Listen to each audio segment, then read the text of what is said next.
band! You hear it?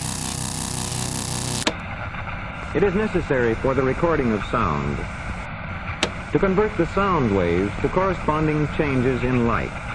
The sound waves produced by my voice are transmitted through the air to the microphone, where these sound waves are converted to changes in an electric current. These variations in the electric current are then amplified and used to control the light. This varying beam of light falling on the photoelectric cell produces variations in the electric current, which are direct. This may end up being a longer one than the previous two. I actually really don't know yet until we start to get going. But this may end up in 2 parts, but it will all be dropped on the first day. I'm just not trying to kill people with 2.5 and 3 hours with the stuff that you have to listen to straight. So, but yeah, we are wrapping it up with this, and then eventually we will go into the brain. But finally happy to end this part of the series. It has been a total roller coaster, very weird and wild, and even saying that, it's also because this last episode I decided to start running numbers as well, Gematria and stuff with God names, stuff in Book of the Law, and parts of the head, and it really, really started making it weird and interesting to me. And there's a lot of stuff that, like I said previously, parts of the eye that we covered that I end up running numbers on that we will go over as well throughout this episode, and, numbers on other things. Hopefully you will, see the same shit that I'm seeing. It's very weird, almost coincidental. There's a lot of things that I think will be said that seems to be very popular within the last few years, which I even found interesting in itself, especially if we're dealing with magic. Who knows? That's enough out of me for the intro. I will introduce the 2 amazing co-hosts that I've had for this show. Teresa, what is up? Thank you very much for joining us again. Let everybody know the amazing podcast you co-host as well before we get going. Well, thank you for having me on this series. It's been, like you said, a wild ride, crazy amount of information. The connections are endless, honestly. But yeah, I also have another show with you called The Spiritual Gangsters, which is a cool time. It's a little bit different than this. It's like a bit of a break from the heavy. It's fun. Stuff. I love it though. It's more conversational usually, either with a cool guest or us talking about a spiritually related topic. So yeah, it's a cool time if people want to check it out. Yeah, I have to say probably what I love the best about your show too is that it probably only takes me about 5 minutes to set up the episode. and then the program the program does the half-hour rendering, and that's it. Totally. Yeah. But thank you. You always make all my episodes, yes. So I appreciate it. And in case people don't actually understand and know what goes behind podcasting, if you're doing audio only, and if you're doing video and you're not adding anything to the video, it will probably literally take you 5 minutes to set that up and then render it. So you aren't really doing much of jack shit except for running your mouth and compressing an audio and uploading it. It's pretty simple. So in my opinion, if you spend an hour talking and 20 minutes making an episode, you don't deserve a 40-hour fucking paycheck. All right? Socialists think like that. Just saying. So you owe nothing of it. Yes. But I want money. I spent 2 hours working. Yes. All right, enough of that. And now to Lisa. What is up, Lisa? Thank you very much for bringing the fire again. Episode 3. Honestly, really, again, not to gas your head up, but if it wasn't for you jumping on with this, I don't know if we would have done this. So thank you very much for making this finally fucking happen. My pleasure. And thank you for ending this too. Because as much as I love doing it, honestly, I was like, thank God this is just done and over with. Because I won't stop. My head I'll just keep going. And I was like, I have to stop at some point. And honestly, it's brought me to other topics I want to cover now. So I was like, this is great. I just want to get on to the next issue now, the next topic. But thank you very much, Lisa. I know you don't have, you don't have a show or a podcast or anything. But thank you very much for jumping on. I'm sure you will start to become, more of a guest on this show. So, moving forward, yeah. Thanks. Yeah, no, of course. Yay. So, Yeah, I guess we'll get into it. And one thing I do want to start off with, I will admit I do sometimes, we are not right. We might make mistakes. And I even think I may have been a little off on my Hermit card when I was covering it in the last 2 episodes. The funny thing is, I guess kind of jumped ahead of myself. Maybe it would have been a lot more work, but I was thinking maybe if I would have covered or looked into all of the parts of the eye before I started, pointing at stuff, I would have seen the whole big picture. But as we started moving into the Zonules of Zinn and all that stuff later on, and then looking at the Hermit card, I was like, wait a second, I think I got the hyalinoid canal and the Zonules a little mixed up. So I think in the Hermit card, what you're actually seeing here is I think you're seeing the Zonules of Zinn. That's probably the staff in his hand, not the hyaloid canal.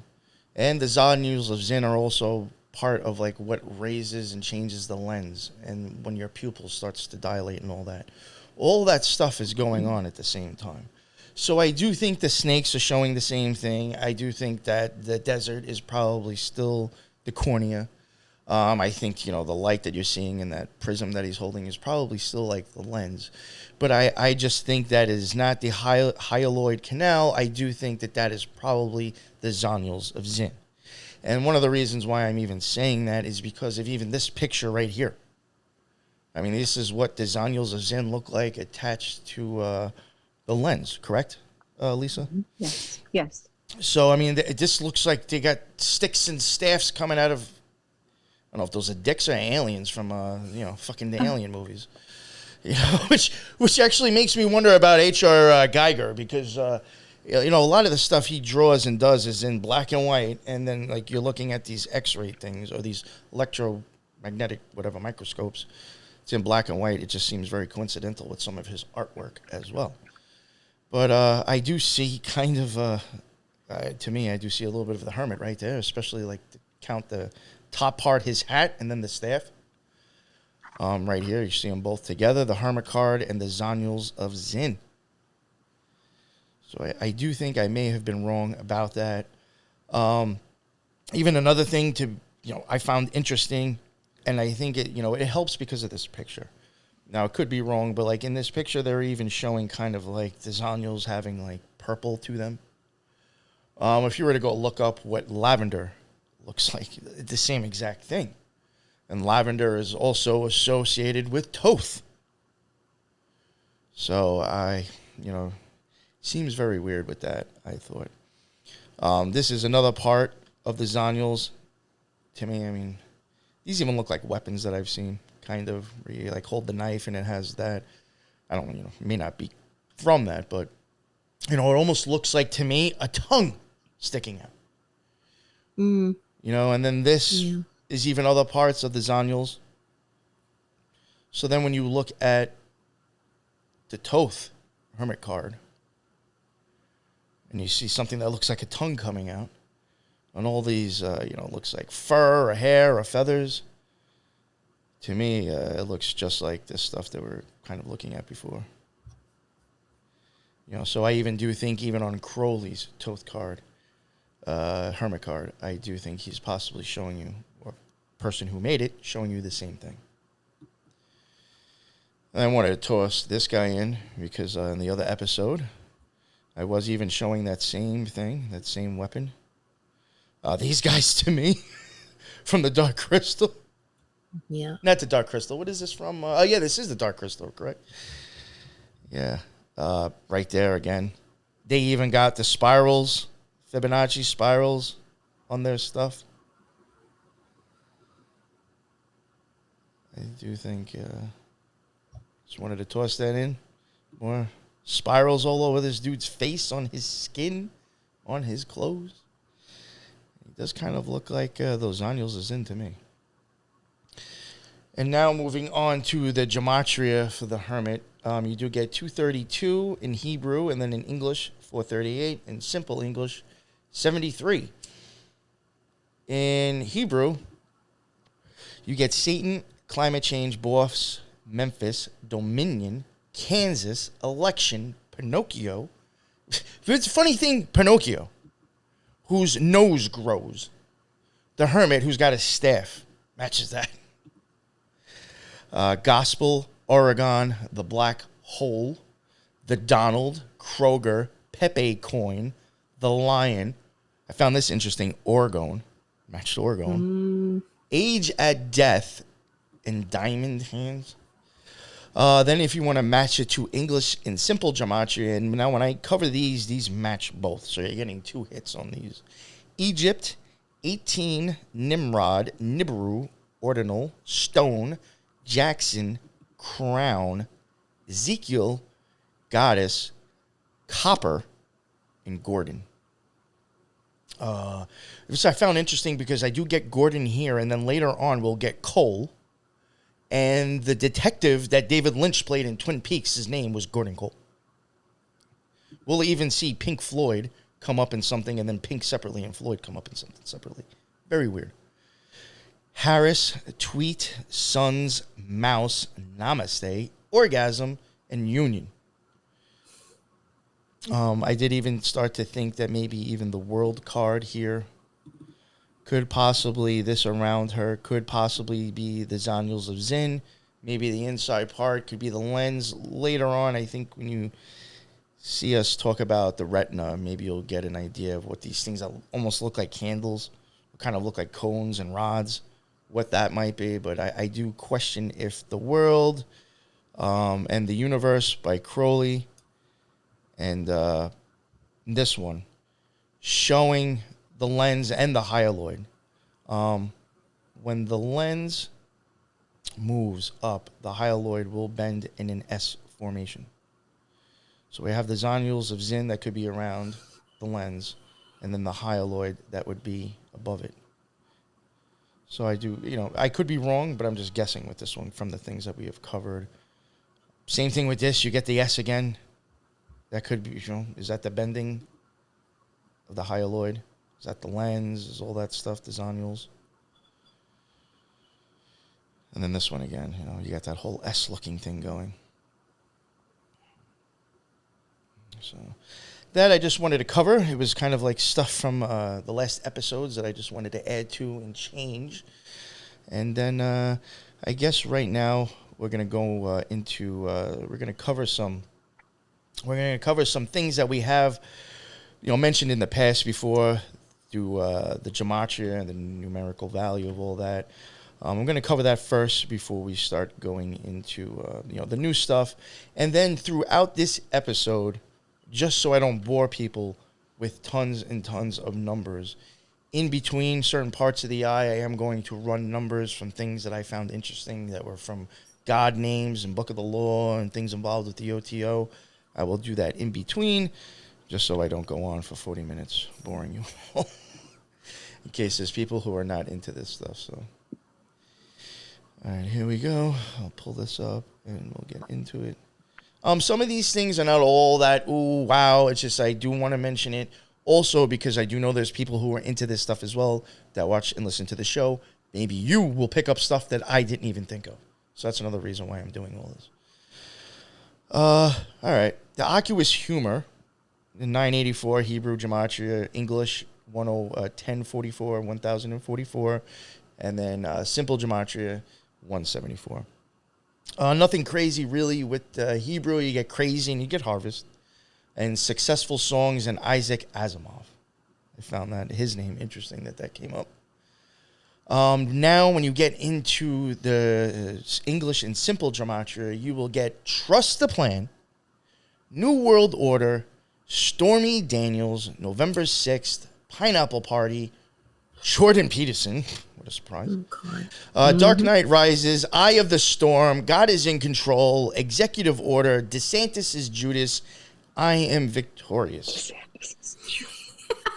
Fast and Furious, Number of the Beast, The Storm is Coming, Luke Skywalker, and we will get more Star Wars people as we go along, The Royal Secret, Carolina Panthers, and Optimus Prime. Scalera, 199 for Hebrew, English 348, and simplified Gematria 58. With the Hebrew, you get Birth, Shalom, Kiss, Cocaine Bear, that was funny, Oprah, Ether, Georgina. I was kind of hoping cosplay was going to come up too, but unfortunately, no. Dopamine, and Chamberlain. It also matches when you hit the English and the simple. You will get XRP. You will get calendar. Now it also matches all 3 star. Every man and every woman is a star. Father, Facebook, German, Nessera, Lily, Hammer, Frodo, Lady Gaga, Angels, and Science. It also matches Daisy, Zodiac, Kiss, Pool, Emerald. I found interesting because the Emerald tablets are associated with Thoth. You get Indigo, Night, Cookie, and Melinda. With Vitreous, you get 1, 2, 3, 4, 7, 7, 4, and 1, 2, 9. The Jewish matches Witness, 1917. Giants are hiding in Jordan. I just had to add that one. I thought that was funny. So specific. Do the election over 88 years. Al Yankovic, Hollywood. And then when you start matching the English and the simple for the 2, you get Hollywood, Butterfly, Giza Pyramid, 99, Augustus, Judgment Day, Chris Brown, Holy Ghost, Anton LaVey, Arnold Palmer, Goddess Isis, and Pandora's Box. You also get Electricity, Orange Crush, Astronaut, Enterprise, Motorcycle, Locomotive, Love and Light. Or Sarada. This is something I also want to mention too as we go along. In my opinion, we're going to see a lot of 4 and 8s pop up, and you will see 39, 93, 69 a lot. You just or like numbers, and then it's like 35. I could be wrong about that number, but then like something will be 53. So it's almost as if like the numbers flip and then become something else in the eye. Very weird. With this in the Jewish Gematria equals Truth, Mark of the Beast, the Great Dragon, Gray, Aaron Rodgers, Cat Turd, yes, Cat Turd from Twitter, Confusion, 1919, Inspiration, Darcy, Blood Moon Eclipse, Prescott, Gas Station, Angel Lucifer, Baxter, Houston, Chickenpox, Pepe the Codebreaker, The Coming Signs, Rothschild, Peace Symbol, Thursday, Nuclear War, Country, 85, Global Reset, and Santa Claus. I find that interesting with the Aura Serrata because I could see that being Santa Claus's beard, maybe. Babylon's God, Eternity, Inside Out, Memorial Day, Royalty, Holy Shit, Mark Jackson, Slipknot, Tulsi Gabbard, Agent Smith, David Koresh, Time Bandits, Illuminate, African American, Saturnalia, End of the World.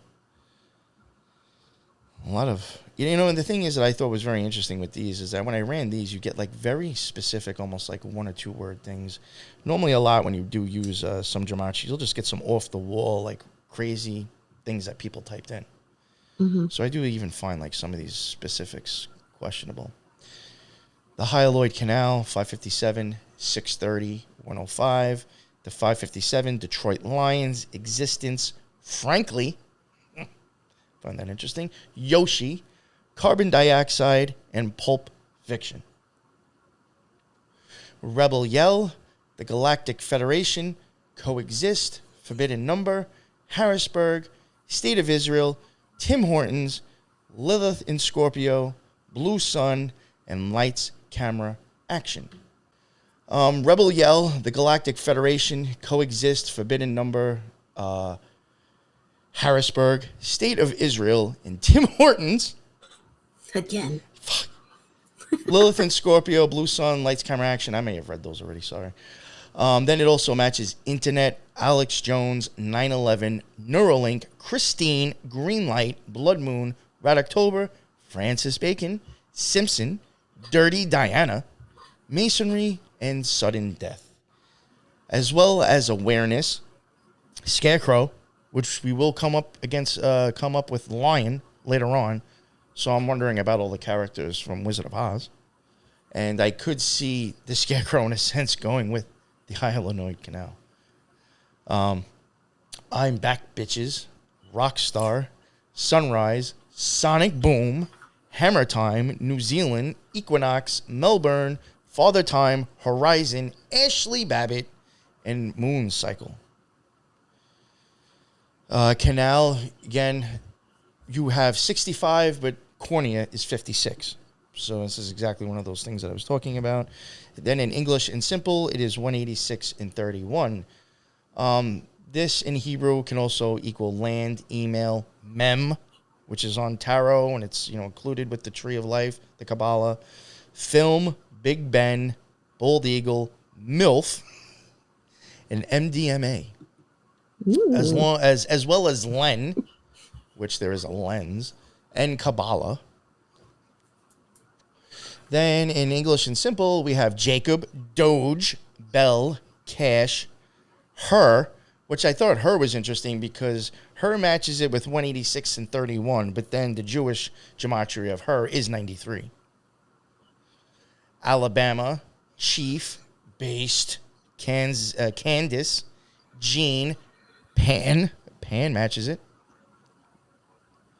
Fall, Corn, Cube, Moab, Echo, Cain, Male. Male actually matches. Oh wow. Male would match Cornea though in the Hebrew gematria. Very interesting. So I just noticed it is a 56.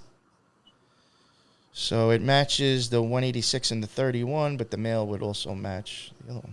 Very interesting. How you have male and female right there, actually. Det, Bath, Ghana, and bees. You're going to come across bees a few times. This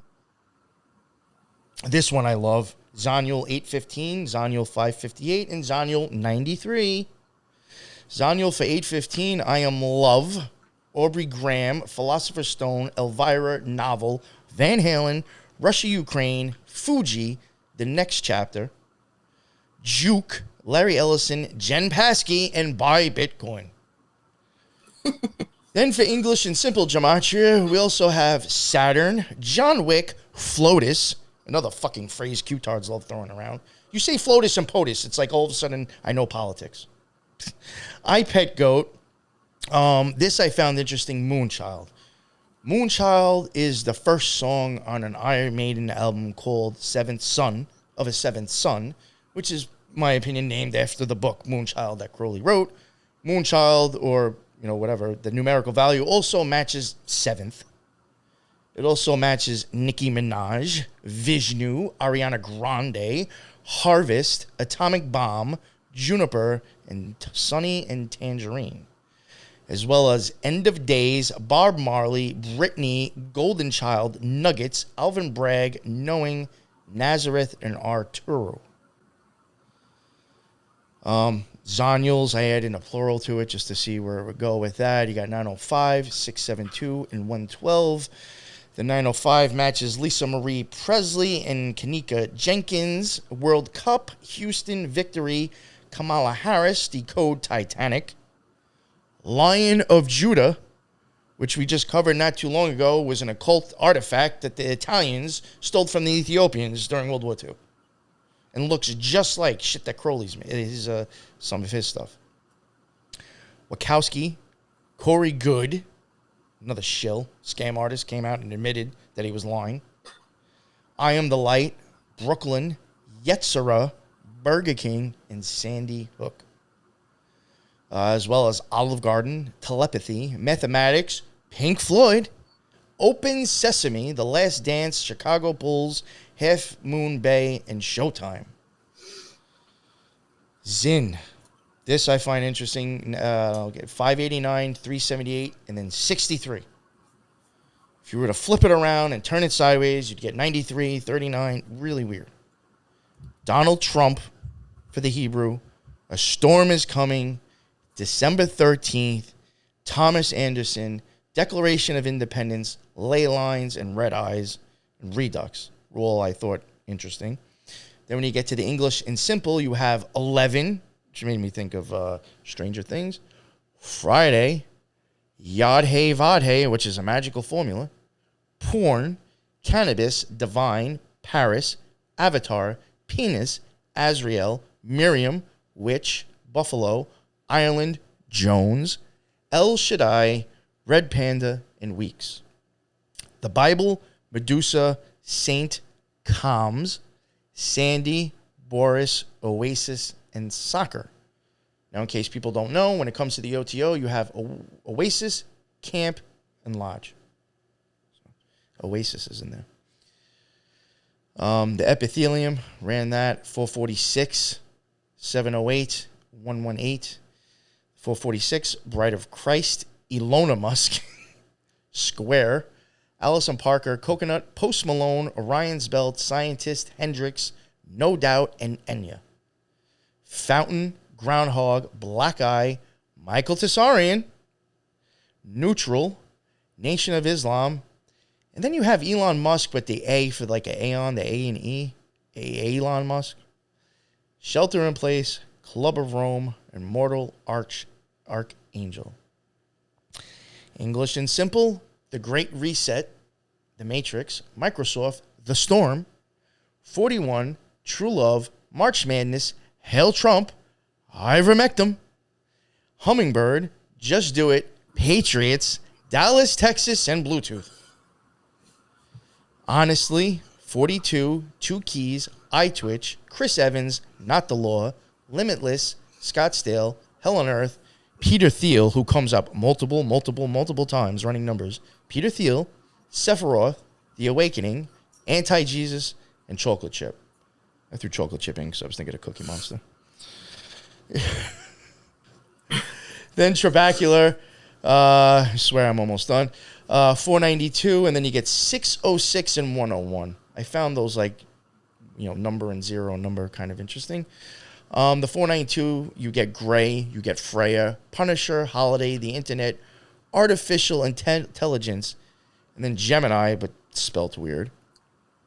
Ascension Island, Anunnaki Gods, Paul Mason, Tongues, Marge Simpson, Centerpoint, 1013, now you got a tough cookie, Cloning Centers, Christian, Christina, Tree of Life, Philadelphia, Melchizedek, Climate Change, Russian, Tom Hanks, Palestine, Jesus, Dinosaur, Lil Wayne, Crowley, Blasphemy, and Immortal.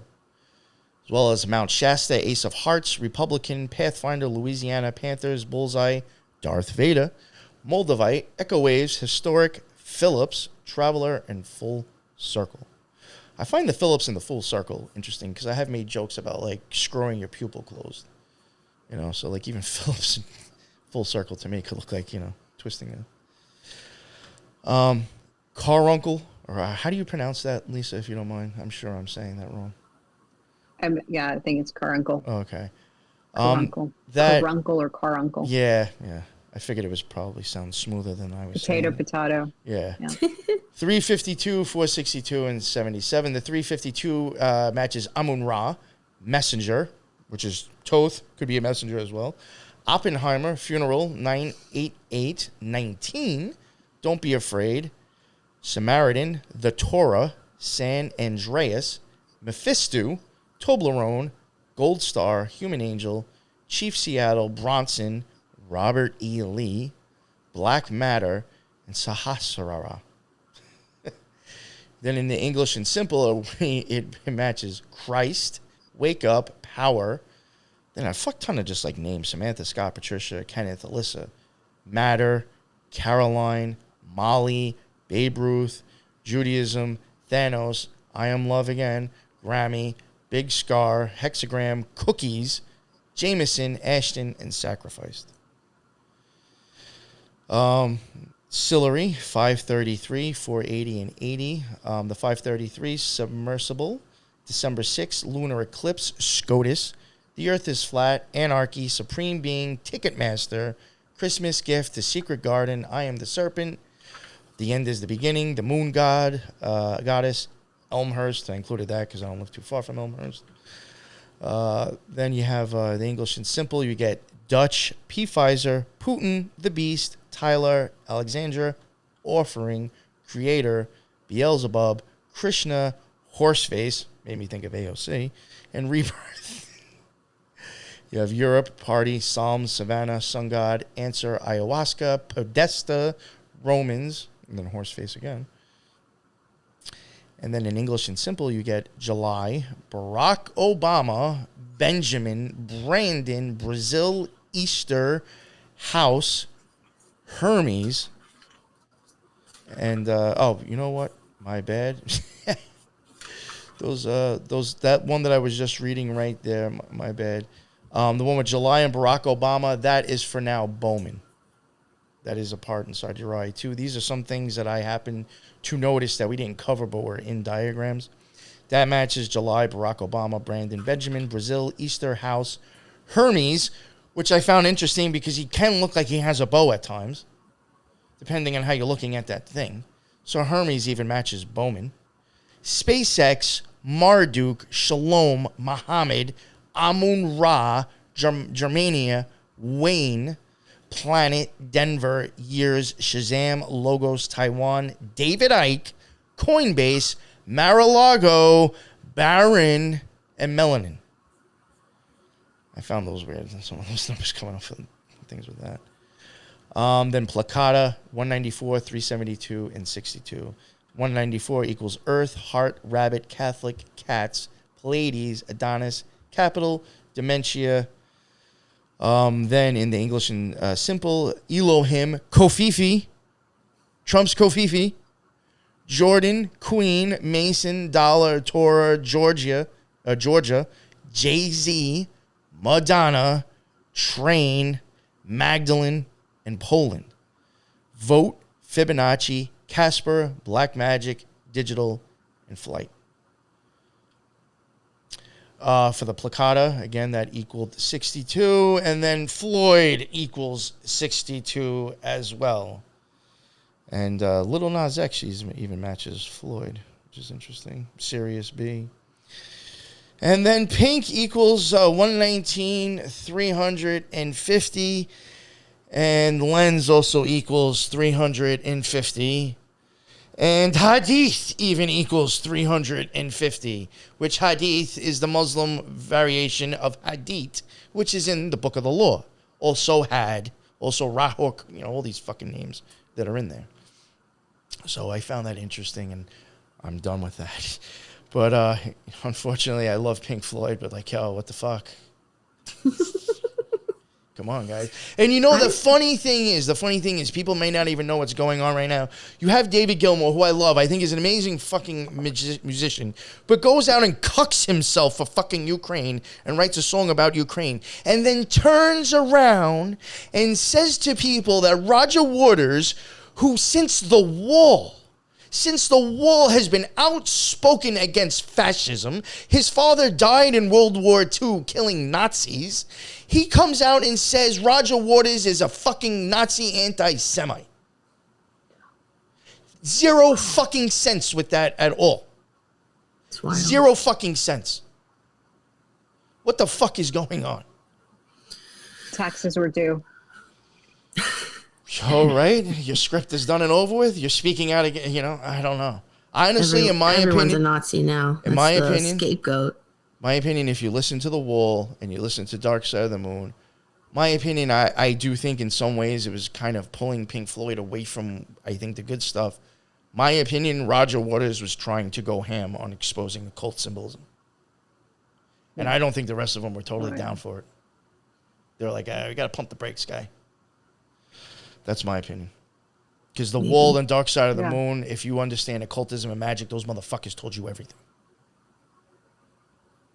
And right after that, they broke apart. Eye, and you listen to Dark Side of the Moon. I mean, it's just all in there. Yeah. So, I am done with that. I will pull this off of the screen, and now... well, I even just find it weird, not even that those terms match with eye parts, but, that they match with each other. So many things, whoa. A lot of the Q buzzwords, right? I'm just whoo. That's what I thought was really weird. And I was saying, I'm sure I've said this to you probably separately, but in my opinion, I do wonder, are we going to take words say fucking 30 years ago, whatever, before Madonna got known. Yeah. Did she know, or whoever's name, Little Nas X, did he know that fucking, those letters matched the value to that word, and that's why you picked it? You know, you could take the value of, like, you could do this on paper and not use a site that really is only showing you what people have typed in.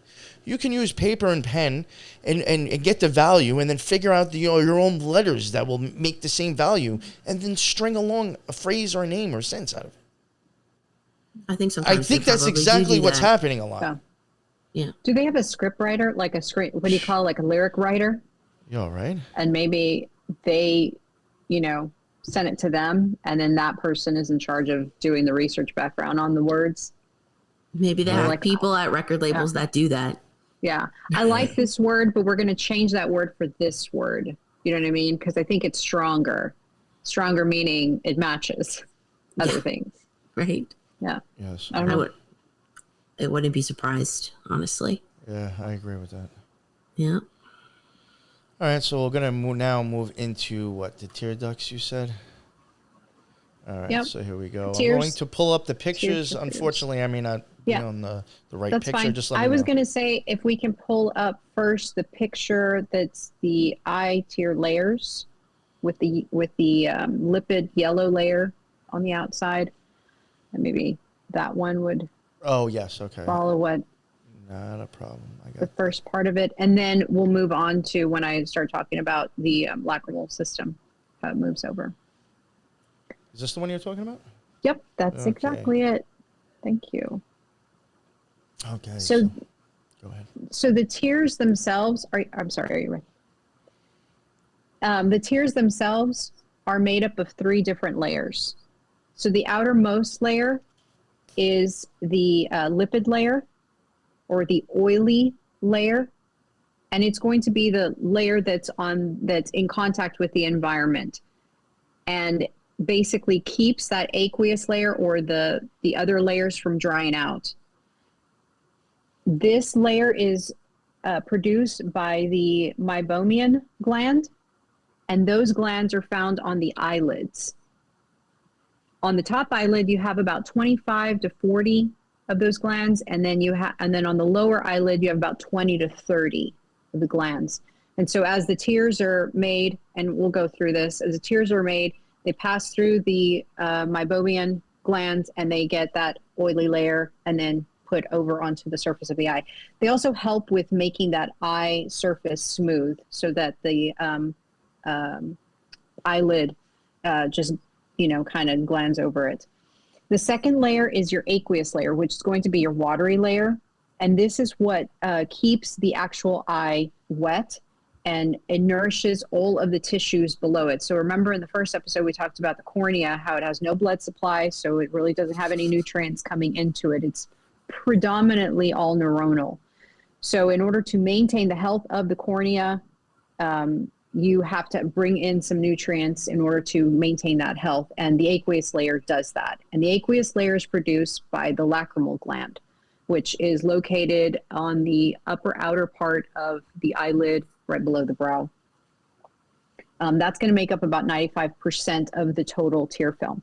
And then the last part of the tear film is the mucin layer, and that's going to be your innermost layer. And that's what's going to help the whole tear film stick to the surface of the eye. And if you can pull up, I think it's the tear film diagram, you'll see that the surface of the actual eye has like microvilli, and that is the part that creates the mucin layer. Machiavelli. That one.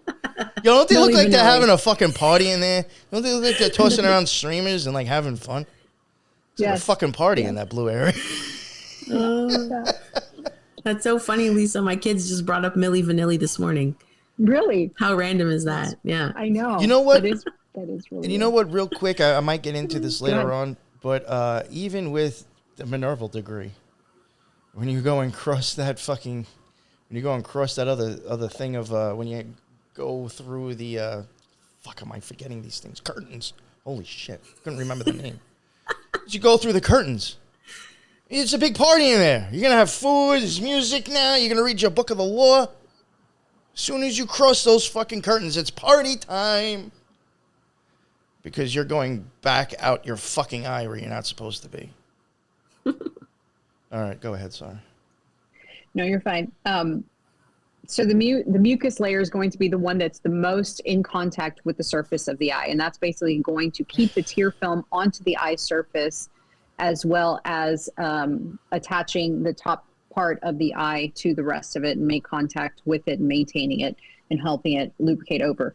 That's going to be produced by the conjunctival goblet cells of the actual surface of the eye. So all in all, we produce about 15 to 30 gallons of tears per year. It doesn't seem right? But I'll tell you why. I'll tell you why in a little bit. Yeah, a lot. Yeah, that is a lot. I wonder how much liberals make. It was like 50, Do right? they make twice as much? Must, yeah. Yeah. That was a good one. Yeah.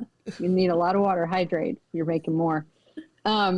So the whole entire apparatus, from creating the tears to keeping them over and then draining them out, is called the lacrimal apparatus. And that you have two on each side. So two lacrimal apparatus. And that's going to be everything from your glands, sacs, and ducts. All of this production of tears, from making it all the way to draining them out, is controlled by the facial nerve.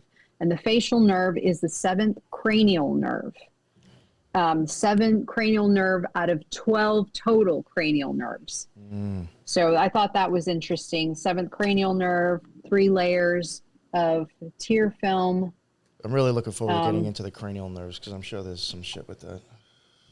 Yeah. So that was one. And then the actual cranial nerve is the one that originates from the brainstem, comes over into the face, and it controls everything from like crying, the release of your nose stuff, and then as well as stuff in your mouth and so forth. And when that facial nerve comes through, it kind of forms like a hand over on the side. Yeah, it looks like a hand. So it's on pretty your face. cool. Yeah. It's pretty cool. Yeah. So yeah, it looks like that was, it's really weird. yeah. Damn. Parasympathetic innervation is really what they call it. So the power of tears themselves, they basically obviously smooth the surface of the cornea in order to refract light. Because remember, we talked about that the cornea has the majority of the optic power. So you want to maintain that clarity of lens in order to receive that light in through. The tears also provide oxygen, because in the lacrimal duct, when they're produced, you have blood supply into that. And so it is able to oxygenate the actual tear on as it's being produced and then come over the eye. It also is an ocular defense, like in the event that you have debris or anything like that, it can flush it out and so forth. So you have 3 different types of tears. First is your basal tear, which is constantly always there. You're always having... what's called, do I have an echo? No, you're fine. Okay. So you have your basal tears are always constantly there, and they basically are constantly on the surface of the eye. And it is the liquid layer over the eyeball to just constantly keep it lubricated. The second type of tear is your reflex tear. And this is commonly seen when like you're cutting onions, or you have like smoke come across an irritant or something. Immediately you get a flood of fluid that comes over the eye, and that's produced by the lacrimal gland. And what that does is essentially that it's going to flush out whatever potential irritant or harmful agent that has basically come in contact with the eye. And that's going to have some antibiotic properties, just in case, for good measure. So I thought that was pretty interesting. The third type of tear is called the psychogenic or emotional tears. And the obviously word kind of gives it away. The emotional tears have a higher protein content than the basal and reflex tears. And because of the amount of protein in it, as well as some also stress hormones, it's like a thicker content of tear. So it's going to flow less, or slower rather, because of the density of the actual tear itself. The concentration of stress hormones that's found in it is the adrenocorticotropin hormone and the leucine and calphalin. So adrenocorticotropin, just very quickly, is synthesized by your pituitary during stressful moments. So hypothalamus, pituitary, and then once that pituitary secretes adrenocorticotropin, it's going to activate onto your adrenal glands to produce cortisol. So that's the whole stress pathway. Well, when you have stressful events, sometimes you cry. And in order to get rid of the hormone that activates cortisol, it will release it in the tears in order to bring the body back into homeostasis. So that's why, after a good cry, you're like, wow, I feel so much better, because you've now released and dumped all of that. Also, leucine and calphalin is a kind of like a stress hormone as well, but it's more of like a natural painkiller, part of the opioid family or whatever. So they think that by dumping that as well, it's also not going to contribute to cortisol production, but also kind of give you like a feel-good feeling over the face. So those are your 3 types of tears. And like I said, all they do, tears basically prevent dryness, supply oxygen. So they're heavily oxygenated, prevent infection. They also have the potential to heal damage, so that in the event that you come in contact with high UV rays or anything like that, it has growth factors. And then also has like antifungal, antimicrobial properties, and so forth. Remove toxins, dull pain, mood. So that's pretty much confined to all of the tears, but your emotional tears basically have the whole protein content and stress hormone release. With tears, you do not begin to see the production of tears until 4 to 8 weeks of age. So when newborns are born, they don't physically shed tears.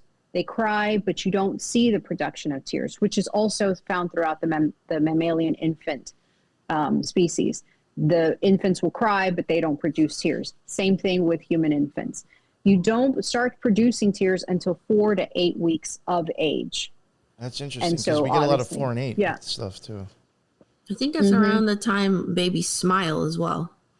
I think so too, because of the whole facial nerve innervation, fully functional. It's not that it's not there, it just hasn't come online yet, I think, is basically what the literature was indicating. Also, so let's go into the lacrimal apparatus. So the lacrimal gland sits right above the eyelid, right below the brow. And you have 2 glands. So 2 lobes on 1 gland. So basically you have 4, right? 2 lobes per gland. So you got 2 glands and 4 lobes. Yeah. Okay.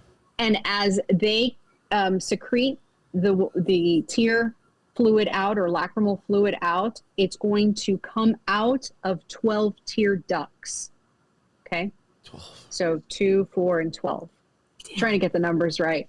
And then as you come down further into the eyelids, you have the meibomian glands, which on the top it's like 25 to 30, and then the bottom I believe it's 20 to 30 or something like that. So about, you have more on the top, but less on the bottom.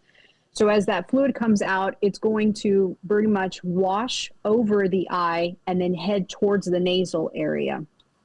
I wish I had like an eye diagram, but as it comes across, it's going to come into the nasal corner area. And so the nasal corner area is made up of 2 components, which is a lacrimal lake that holds old tears or, debris or anything like that. And that can hold up to 10 microliters of tears. None of that stuff crystallizes or anything, does it? Do what? None of that stuff can crystallize or anything, can it? I think so. I was just wondering because you mentioned lake, and I was thinking of Crystal Lake. Oh. From Jason. I was thinking when you get like stuff, debris. I don't know. I don't. Yeah. Only because of I know I've covered Michael Myers and Freddy Krueger, but I wasn't going to toss Jason in there because it would have made it longer. Yeah. But he's no different than those other 2 when it comes to occult symbolism and beast-like shit, in my opinion. Yep. No, I don't know. Sorry. No, it's okay. I'm trying to, remember I forgot something. On the lacrimal gland, it's also almond shape, which is similar to the pineal. And then it's also 2 centimeters in length. So I don't know if that means anything. I think before I think I had even said to you, it could just be coincidence, but like the sunflower seed and the almond both look like a snake's head as well in the shape. Yeah, that very angular look. So then the tears will go into that lacrimal lake. They'll hold about 10 microliters of lacrimal fluid. If it overwhelms the area, that's when you'll start to see tears dropping, right? Because it overwhelms the area. And then right next to it is that little skin bump is the caruncle, which is what you ran on the gematria. And that area is like filled with like sebaceous glands. And if you get an infection, that's usually where it starts because of that skin area. So moving from that area, if you were to pull down the waterline of your eye, you have a hole called the punctum or lacrimal punctum. So when the tears move across to the nose area and they pull in together and you blink down, that the hole at the bottom and the hole at the top are basically going to use like capillary action to pull the old tears from that lake and then begin to drain it out the nose. So the lacrimal punctum, you have one at the bottom and then one at the top. And when you close the eyelids, they mirror each other, which I thought was kind of cool. They basically sit on top of each other. And it's the beginning of the canaliculi, which is that C-looking thing that comes out of your eye like this, and then filters into the nasal lacrimal duct that comes into your nose. So it's like a hole in your skull, and then it basically drains all of that. And then as it drains through, it drains in through the nose, and you swallow them. So that's your recycling mechanism of tears happening all throughout the day. Recycle. In the event that you cry or anything like that, it overwhelms the system. That's when you start having leakage down the eye, but you also get the snotty feeling because everything is now overwhelming. And I think that's, blinking. We blink every 12 seconds. That seems long. I feel like it's think like that's shorter. I think it's more. I think it's more often. I guess you could wait 12 seconds, but it's true. Right? Yeah. Now I'm going to think about it the whole episode and be like, yeah, you're like, right, exactly. Yeah.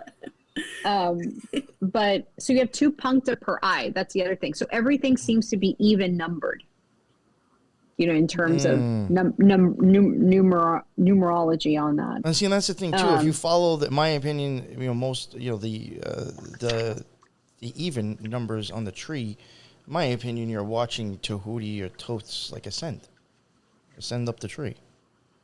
So I find it weird. Yeah. Yep. No, for sure. You're good? I can run the gematria on these now? Yeah. No, do it. Go. Tier, I have 186 for Hebrew. For Jewish.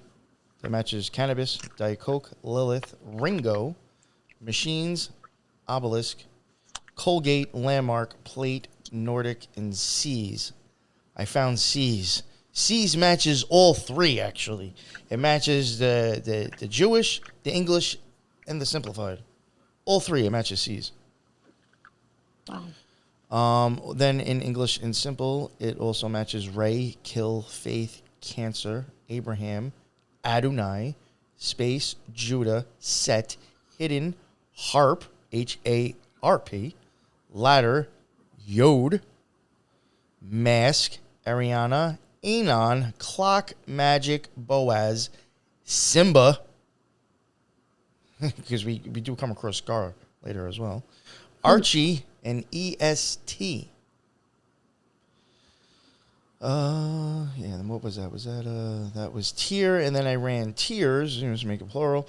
Deception, Season, Phillips, Cupid, Adam Sandler, Niagara Falls, FanDuel, Mandalorian, Kate Spade, Adrenochrome, and Snapple all match the Jewish gematria, the English and Simple. It matches 11 again, spelled out. Friday, Yad Hey Vad Hey, Porn, Cannabis, Divine, Paris, Avatar, Penis, Azrael, Buffalo, Ireland, Jones, El Shaddai, Red Panda, Weeks. Does that sound familiar? Because I feel like I read half those words before. I'm not going to pronounce this. How do you say this? Whatever. Canaliculi. Yeah. Okay. Canaliculi. You said it. It's equal to 587 in Hebrew, and then 696. I find that kind of interesting, and then 116. In 587, you do get Yaldabaoth, King Charles III, House of Cards, Portland, Oregon, Triple Cross, Billy the Kid, Aeon Soph, Sagittarius, Pearl Harbor, Nuit, Babylon, Hadit, The Sunlight, Rothschild, and now this is for the English and Simple, Rothschild, Peace Symbol, Thursday, Nuclear War, Global Reset, you got Santa Claus again, Babylon's God, Memorial Day, Royalty, Anointed One, Slipknot, Tulsi Gabbard, Time Bandits, Agent Smith, Illuminate, David Koresh, Saturnalia, End of World. It sounds familiar, doesn't it? Read those before. Here was another picture. I guess I just forgot to show before. I'll throw that up. I find that interesting. That one too. Lipids, 192 in Hebrew, but then in English and Simple, you have 414 and then 69. Could also be the Cancer symbol at the top of the Freemason pillars. You have Chart, Eclipse, Sonic, Tampa, Heroin, Coins, Access. That all matches the Jewish. Then you have Lacrimal. That is 164 in Hebrew, 414 in English, and then Simple, 69 again. And that matches Golden Eagle, Car, Shape, Hamlet, Alcoholic, Big Apple, Met Gala, Ashland, Michelle Obama, Amorc, which is a magical order, Hodges, Oriel, Bill Gates, Hello God. It also matches Beyonce, Wealth, Checkmate, Jehovah, Jeremiah, Atlanta, People, Texas, Smith, Ghost, The Law, Eclipse, Checkmate, Mexico. A bunch of... you mentioned Mebomine, or I'm screwing that up too. That's Mebomine. Yeah, 176 in Hebrew and 46 and 81 in Simple. It does match Abracadabra. I thought Carbon, Cobalt, Chrome, Dreaming, Ezra, Farah, Amnesia, Finding God. Matches those in Hebrew. Then in English and Simple, you got Jennifer, Venus, Tiffany, Horus, King David, Telegram, Ritual, Gilgamesh, Wizard, and Tower. Throw some Horus up in there. Now you got Psyllium, 271 in Hebrew, 402 and 67 in English. In the 271, you have Star. Matches that. Red Dragon, Amun, the Goat, December 8th, Bumblebee, Kratom, Doge Token. Then it also matches Honey, Elvis, Pharaoh, Satanic, Julian, iPhone, Period, Silence, Italy, Tron, and Clown. Lionel, Killer, Alchemy, Timber, Croatia, Ashtar, Ishmael, Yahweh, Evidence, Wuhan, and Shakira. In the Punctum, we get in Hebrew 633. The English, we get 648 and 108. 633. You get Lucky, The Matrix, Masonic Ritual, Sunglasses, Free Energy, Mount Herman, Cisco, CYSCO. That's a huge company. People don't know who they are. And Playoffs. And then Hunter Bloodline, Cake by the Ocean song, a multi-millionaire, and then a Lions Gate portal, Then Macrovilli equals 930. So you almost got a 93 there again in Hebrew. And then the English in simple, 731 and 122. The 930 equals Uvalde. Lapis Lazuli. I am the King of Kings and the Lord of Lords. Holy Communion 4994. Mr. Eyes, Main Event, Jada Pinkett. Charles Schwab, Pope Francis, Twin Flames, Trainwreck, San Francisco, Coliseum, America First, Roku Channel, Jesus Blood, Kansas City, Juneteenth, Emery Tate, Kings of Kings, Michael Flynn, Bill Clinton, Selena Gomez, Gang Stalking, The Tarot Code, and Ruach HaKadosh. HaKadosh, what I'm saying. Pronouncing that wrong, but Michael Lambert, Number of Man, White Rose, Golden State, Daughter of L, Jack in the Box, The Doge Father, June 1st, 107, Frequencies, RC Christian, and The Liberty Bell. So that's from the tiers, but I did find, again, like some of those things and the numbers, and just like, to me, you're seeing a lot of company and specific people's names.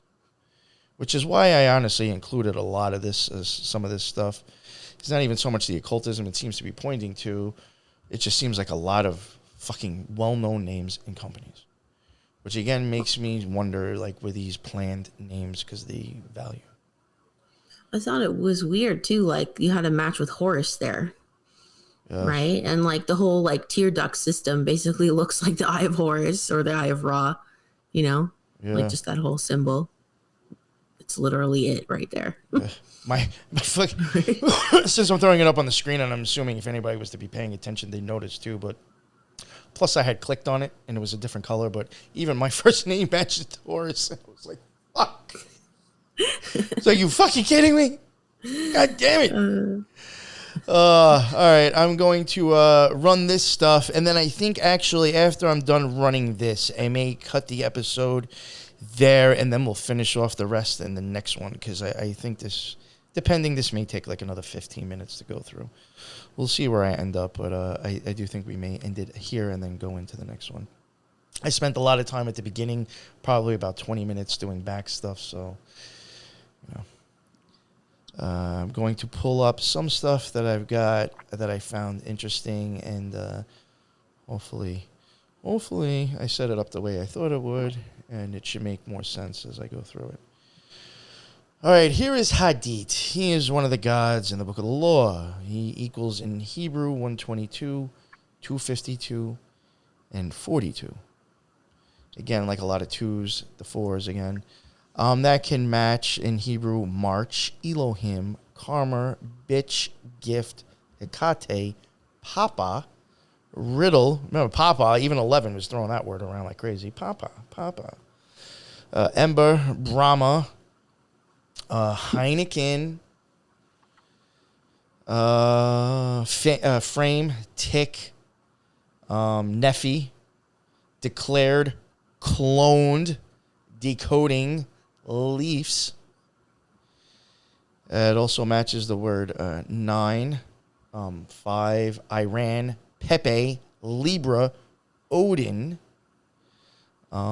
Big Bang, YMCA, female, Damien, Delta, Aleph, Gun, Hakate again, Carl with a K, Honda, Chakra, GOT. I thought of Game of Thrones when I saw that. Then Hadith, you get 130, 350. I read those before when it came to eye parts, which I'm pretty sure will come up after I get done with this.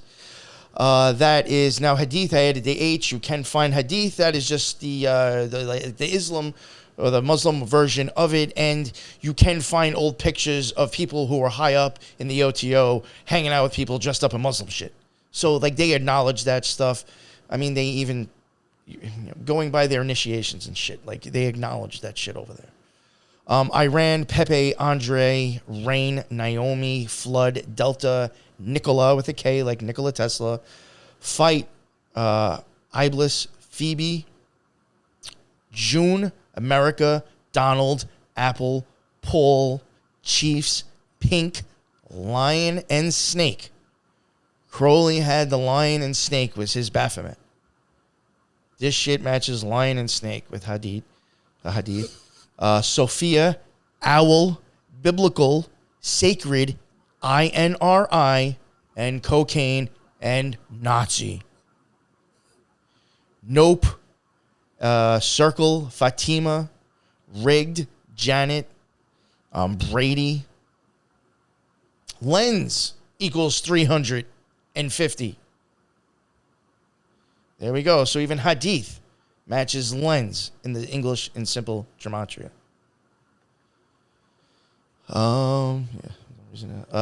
OTO. Interesting enough. Now this is I find interesting. OTO in gematria, Hebrew gematria 200. In English in simple 350. Again, we just covered the 350 with the lens and Hadith. The Astrum Argentum, though, not their Hebrew gematria, but their simple gematria, or the Argentum or Astrum, which was Crowley's as well, also adds to 200. Now I know it's not Hebrew, but still the same number is popping up. I find that weird. And even with the Astrum Argentum, you get 93 if you took out the 7. And he has 7s all over his sigil for that order. So, I mean, I even find that, like, very interesting. You have Haru Raha, who's also Rahor Kuit from the Book of the Law. There's Rahor Kuit. There's a couple other names for him that's also in here. That equals to 383 in Hebrew, and then 480 in English and 80 in simple.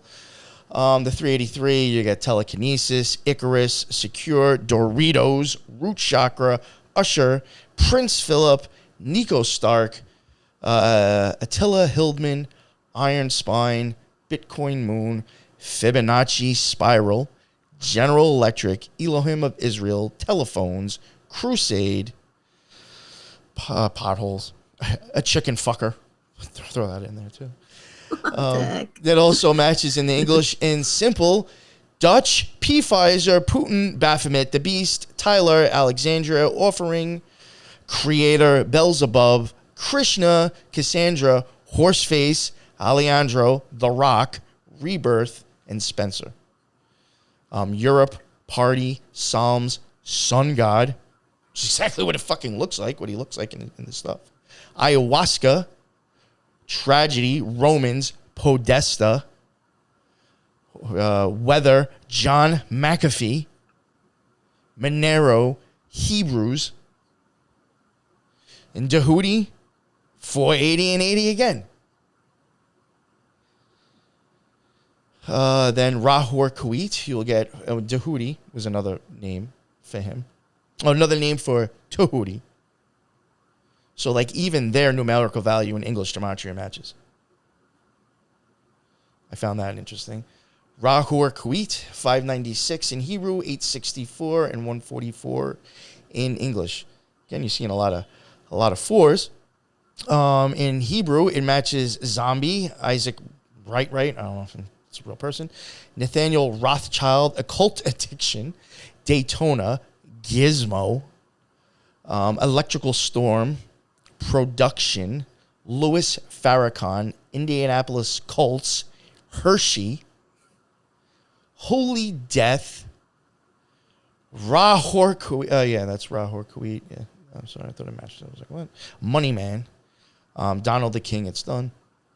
Then in English and simple, Mark of the Beast, Sagittarius, War in Ukraine, 44, King Solomon, Hillary Rodham, Jesuit Order, Alien Invasion, Astral Goddess, Money, The Chosen One, The Chosen of God, and The Secret Key.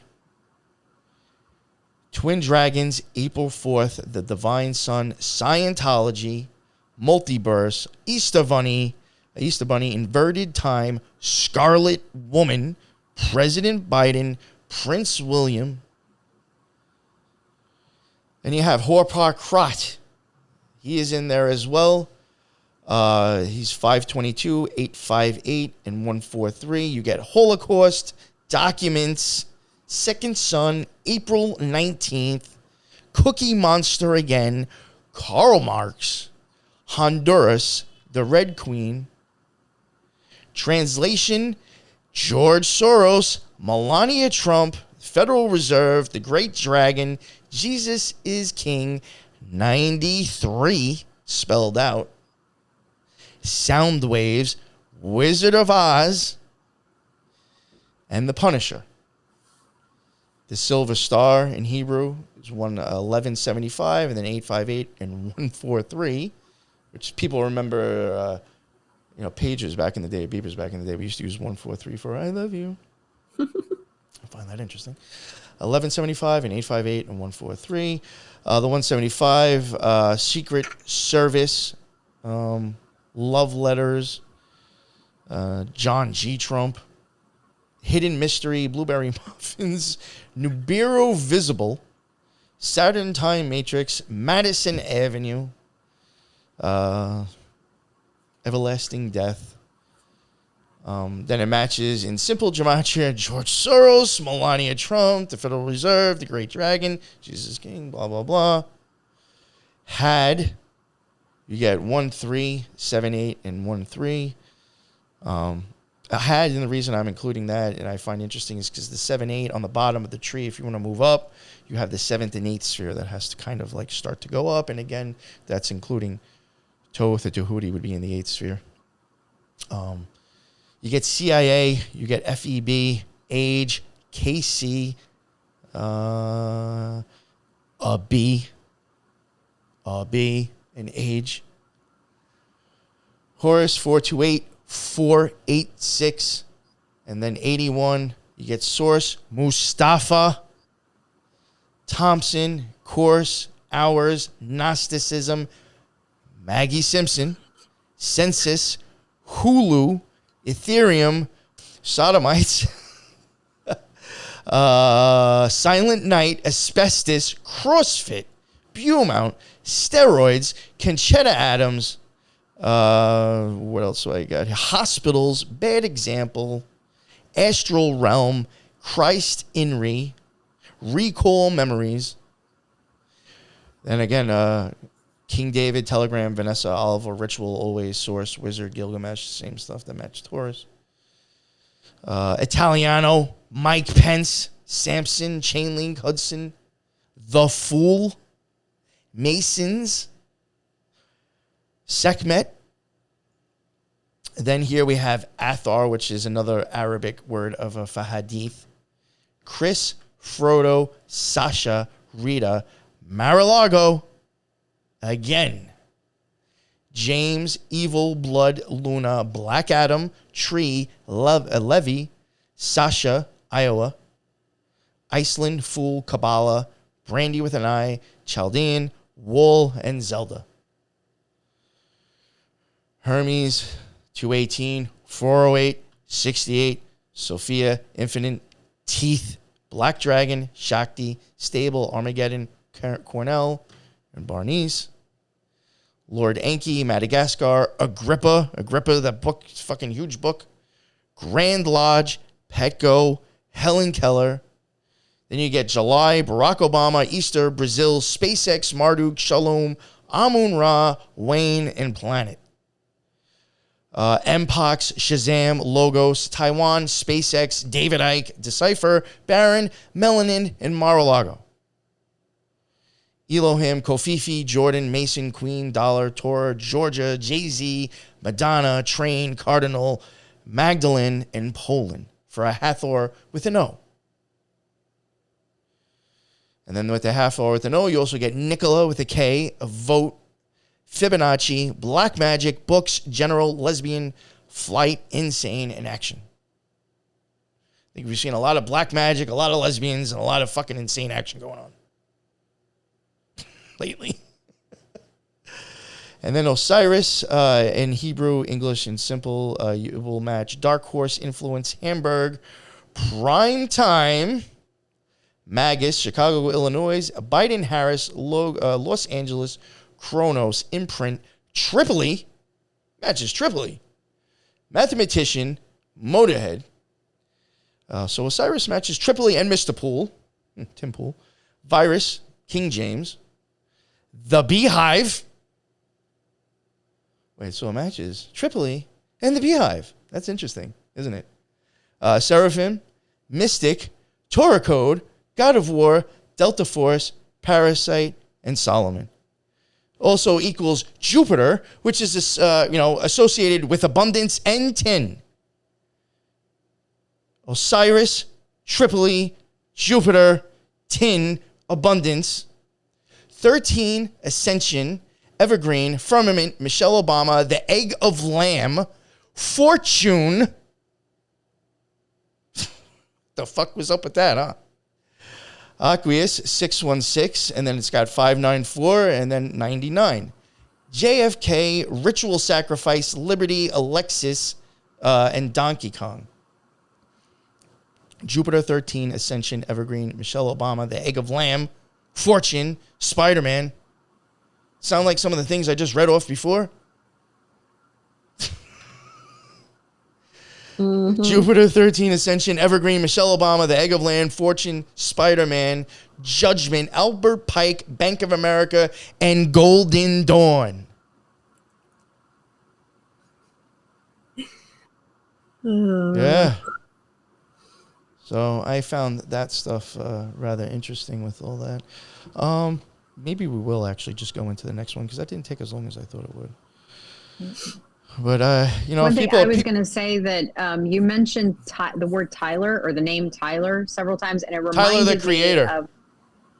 Is it that? Because back in the day, I'd read that Tyler, Texas, was going to be the site of where CERN is now, and it was being developed by George H. Bush, and then it got canned. Like they built the whole thing, cleared out the land, put in the circular thing.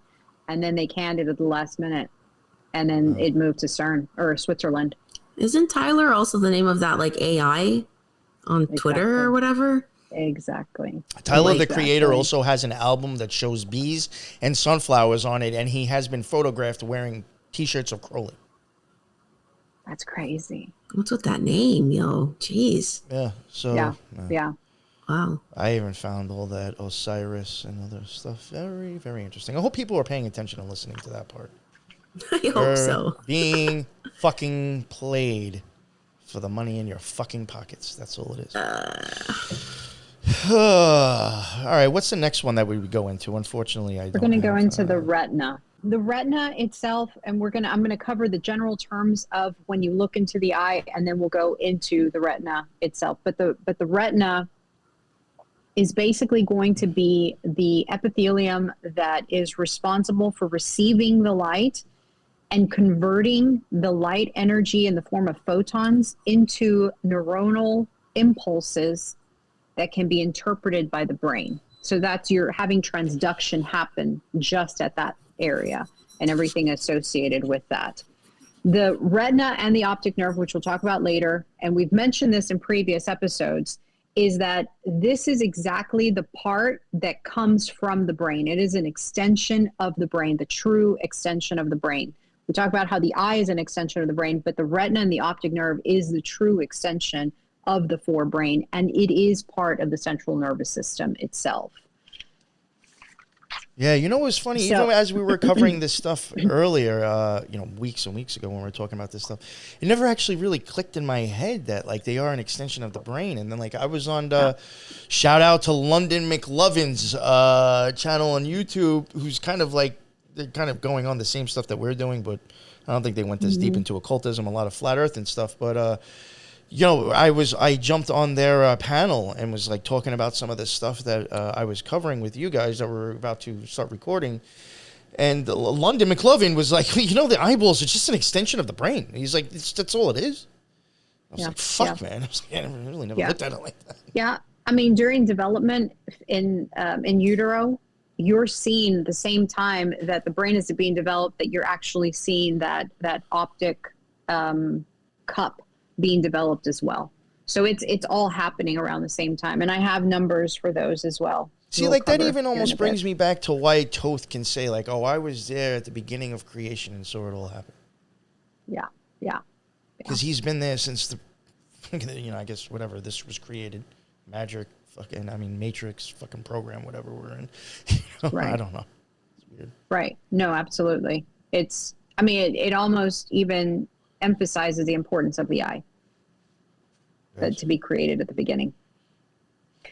Okay, so when the doctor looks into your eye, the back part of the eye, the entirety of it, the veins, the arteries, the retina, the optic nerve, the macula, all that is collectively called the fundus, right? So that's kind of a general term in terms of the location to the back of the eye itself. So the fundus itself is going to be made up of different structures, and I'm going to go through those structures here very quickly. In that area, you're going to see it's kind of all red, and we'll talk about why it's all red, but you're going to see a bright yellow circle. And in that bright yellow circle is the location of where the optic nerve is coming in, or is coming out, as well as the veins and arteries are moving through. Okay? That's called the optic disc, and that is your blind spot in your eye. And the reason it's a blind spot is because there are no photoreceptors in that area. And if there is, they're not going to be able to pick up any kind of light. It's basically not going to perceive any light, because that is the point where all of the neuronal cells or the ganglion cells that are coming from the photoreceptors are feeding into that optic area. And so they're going to funnel into that optic disc and start to create the optic nerve. And that's where all of that information is going to be cabled out or wired out and then lead into the brain itself. So like I said, there's no photoreceptors there, and that's considered like a blind spot itself. Let's see. So in terms of coming in through the optic disc, you're going to have the central retinal artery coming in. And so what it'll do is it'll pierce that optic canal or optic area and run alongside the optic nerve as it funnels in through the optic disc and then come out into the vitreous area. Now, in utero or during fetal development, this is where you have that formation of the hyaloid artery and so forth, right? And it's going to supply all the blood for the developing eye. And then once the hyaloid artery basically goes away or recedes, that's going to stay there. And that central retinal artery is going to follow the circumference of the back part of that retina, kind of like in a formation of like, root systems or trees. The retina artery itself is, I believe, 160 micrometers in diameter.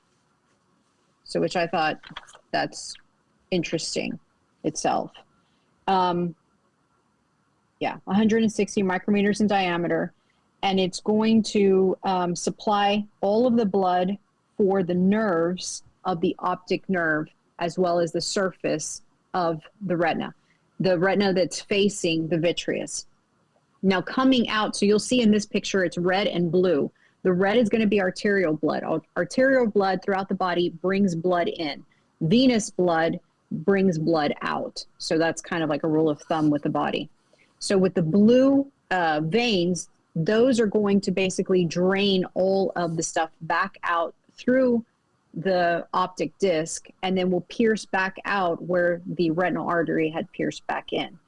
The vein is 125 micrometers in diameter, and that's pretty much it on that one.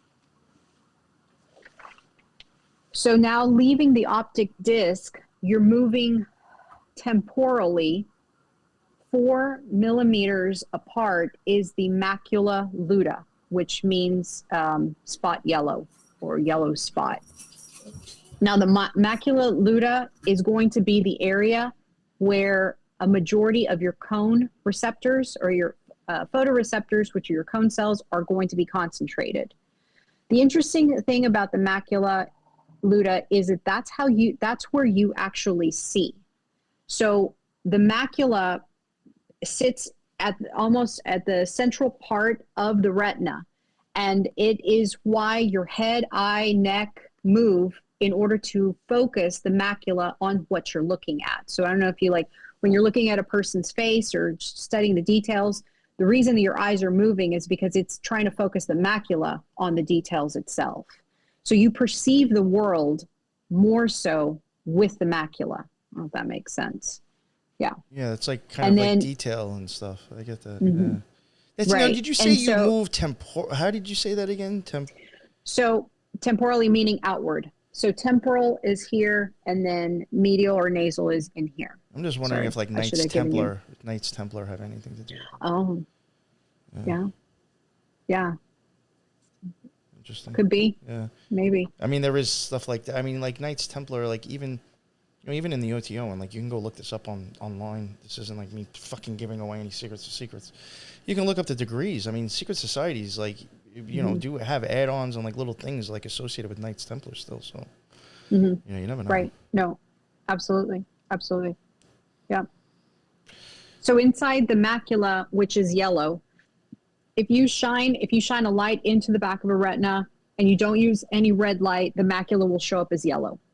So it's yellow spot, right? That's kind of how it was given. So in the center of that macula is the fovea. And that is where all of the cone cells, not all of them, but where cone cells are densely packed. So this is where you're seeing acuity of your vision. This is responsible for all the details of vision, whether it's color, depth, or anything like that. This is pretty much where the majority of it is. The lack of red light will then produce yellow? You'll be able to see that it's yellow. It's naturally yellow. Because that might actually explain a lot on tarot cards that I didn't understand why this yellow was there. Fuck. I think it depends on what light you use. All right. Yeah, no, absolutely. I mean, I can see where like bees come into this shit now too. You know? Yeah. No, for sure. And this is the part, macula, this is the part where you're the number one leading cause of age-related blindness.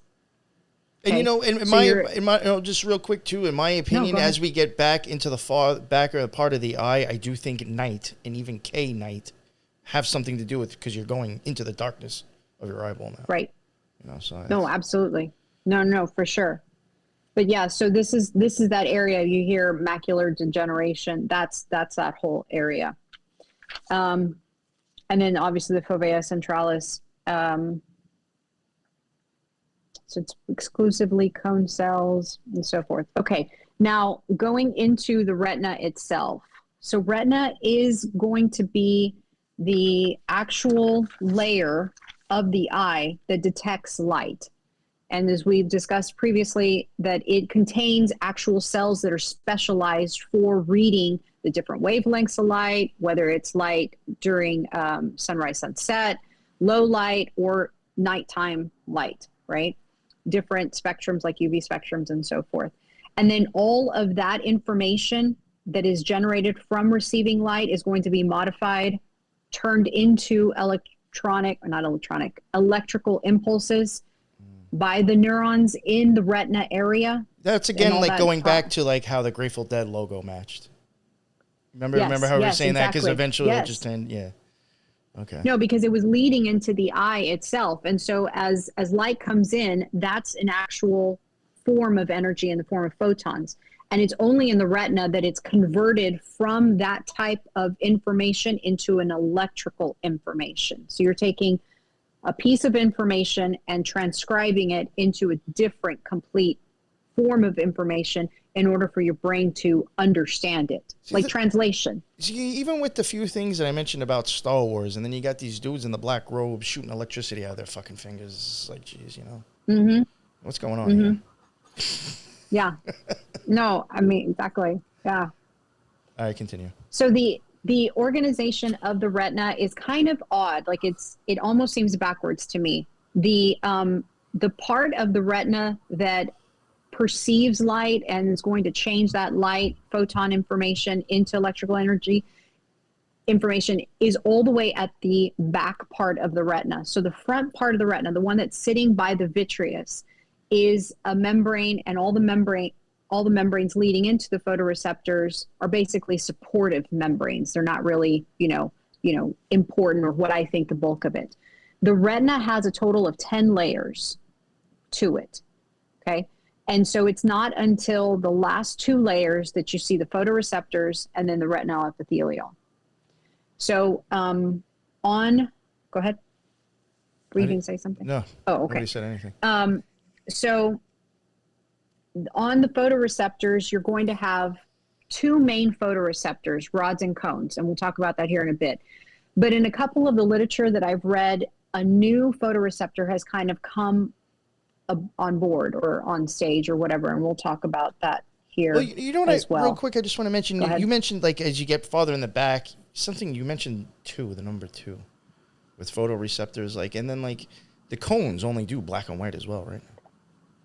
Cones do color. Oh no, I mean the rods. The rods. I'm sorry. Yeah. Rods do low light, which is non-color, and then the other receptor basically is what's going to train your circadian rhythms. So that's like a non-image even photoreceptor.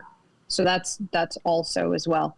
But when the light comes into, I think that was the other thing, that when the light comes into the eye, it's now going to bypass the optical parts, which are your cornea, the humors, the lens, and then it's going to hit the retina and still have to travel further down into those 10 layers to reach the photoreceptors. So that's a lot of travel. That's a lot of, I think, filtering through the eye itself.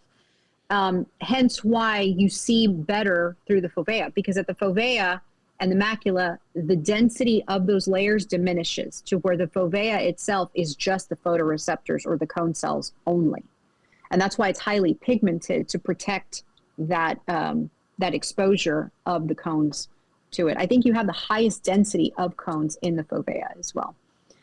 So with all of the 10 layers of the retina, the photoreceptors are your cones and your rods, and then they call them the, and I'll spare you the long name, it's IPRGCs. The cone cells are going to be concentrated on the back part of the retina, or centrally located in the back part of the retina, and the rod cells are going to be on the periphery of the retina, which makes sense because you're only looking for specific acuity vision, and you want that at the center back of the eye, and then everything else that is low light you can detect with periphery. And I believe rods also help with peripheral vision as well. Let's see what else. So the cones themselves, they're specialized cells that are going to detect different parts of the visible spectrum.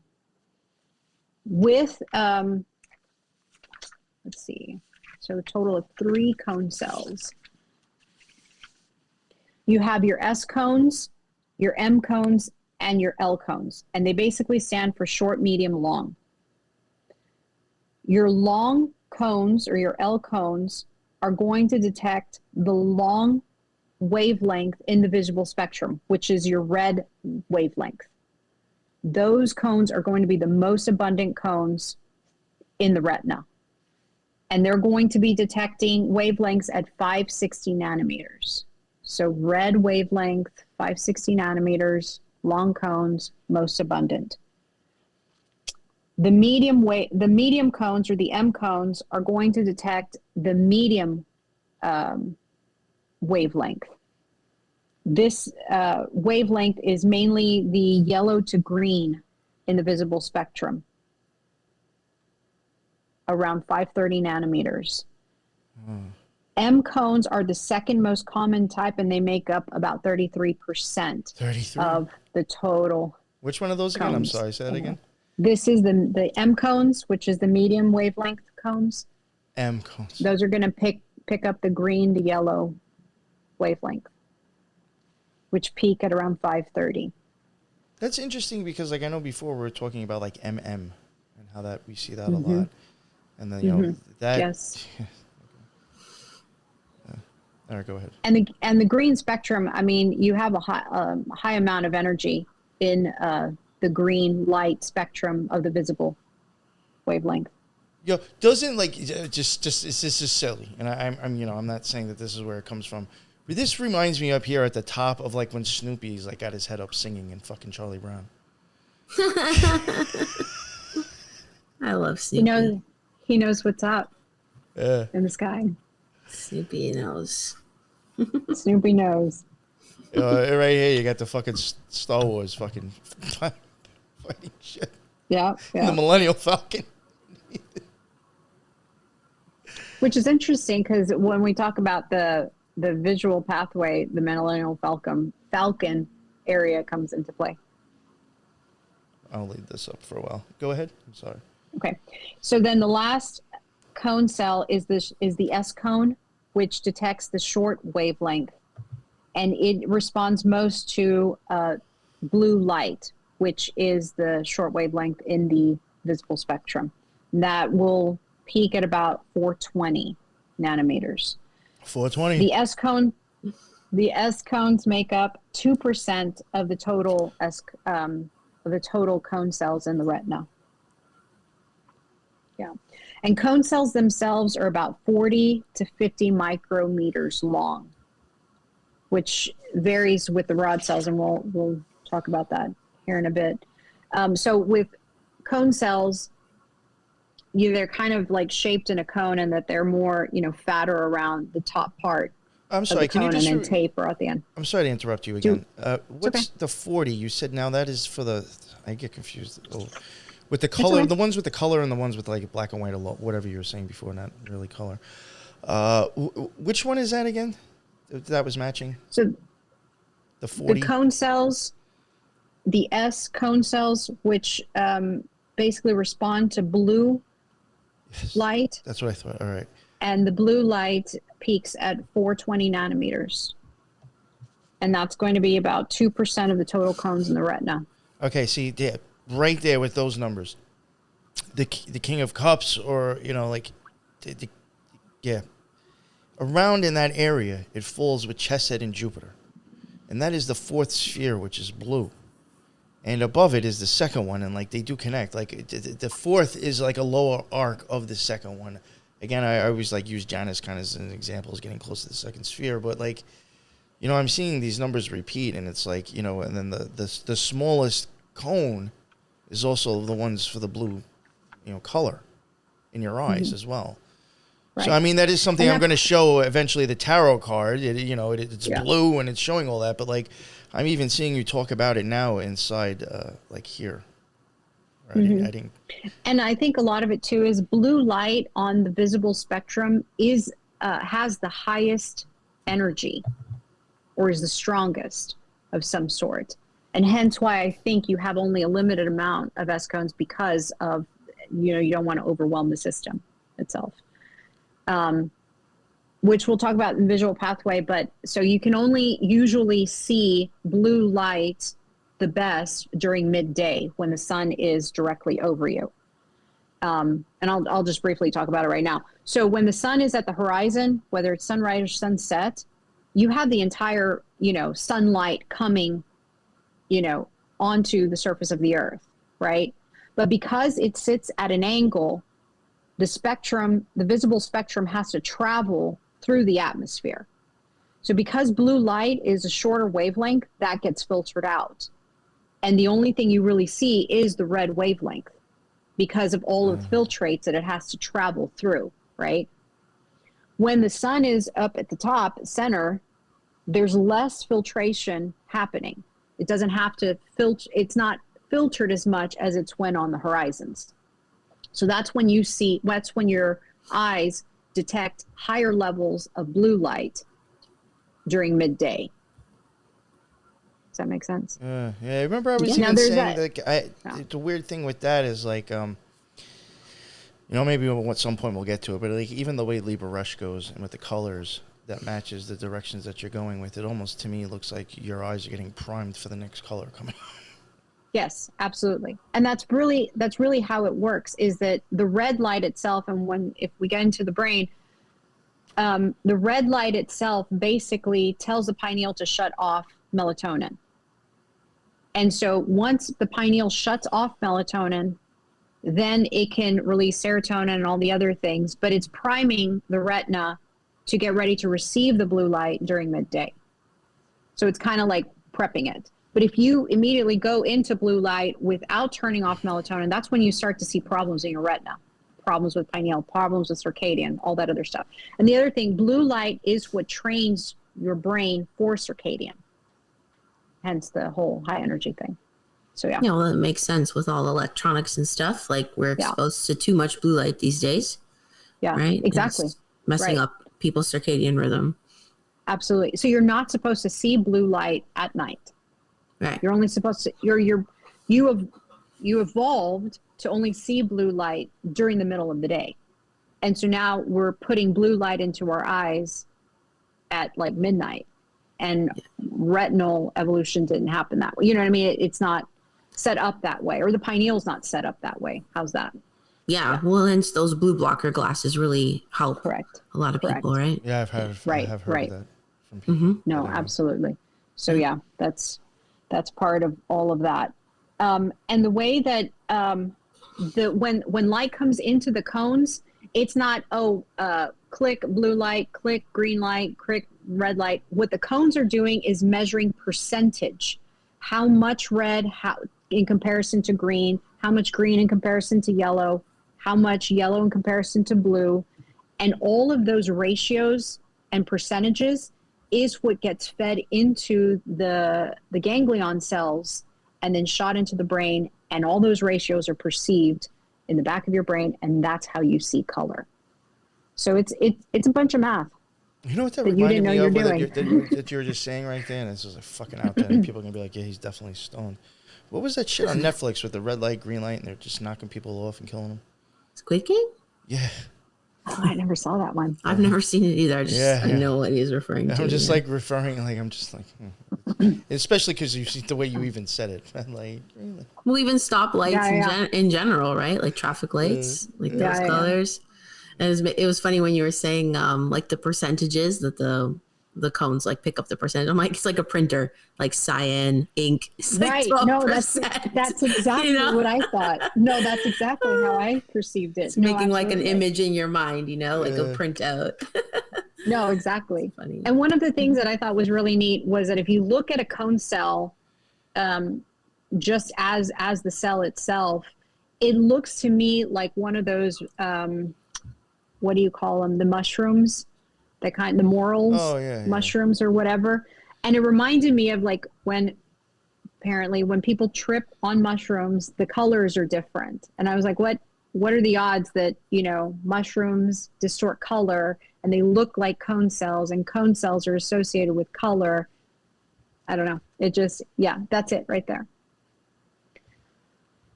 So I know obviously that's not the type of mushroom you trip on, but I just thought.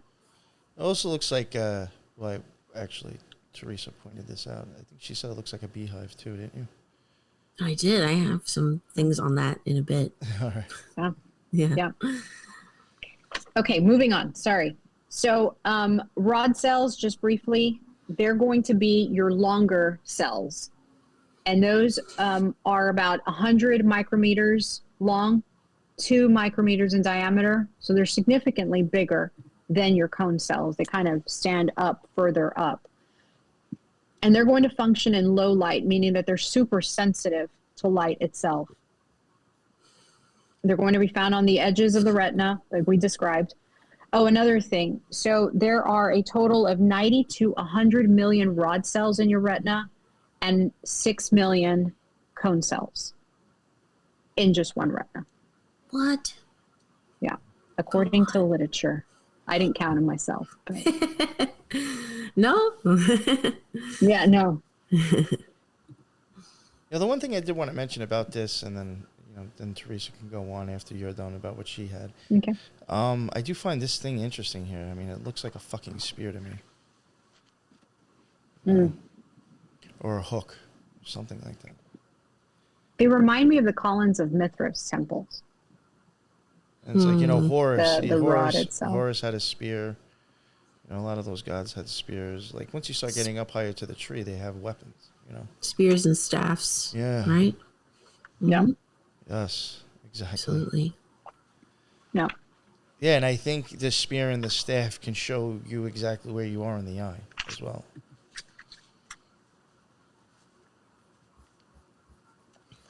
Oh, and the photoreceptors have 4 components. I don't know if that's important. Well, yeah, I could see like that. they're broken up 'Cause into again, four. Four goes with chesed that I was saying, you know, the cones, rods, and all that other stuff. The blue, again. Yeah.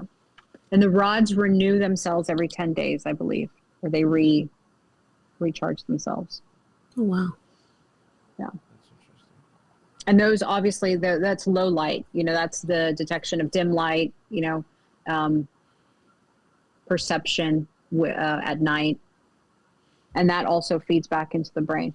So then I'll quit after this. The third photoreceptor they have is part of the glial cells, and that basically detects blue light. They're more sensitive to blue light, and that's a new kid on the block for sure in terms of photoreceptors in the retina. And so they're more sensitive to blue light, and the reason for it is because blue light is the light that basically trains your circadian rhythms. So it's going to play a part in detecting all of that. And so it's going to be responsible, like I said, circadian entrainment, mood, I believe also like body heat, anything to do with circadian pineal,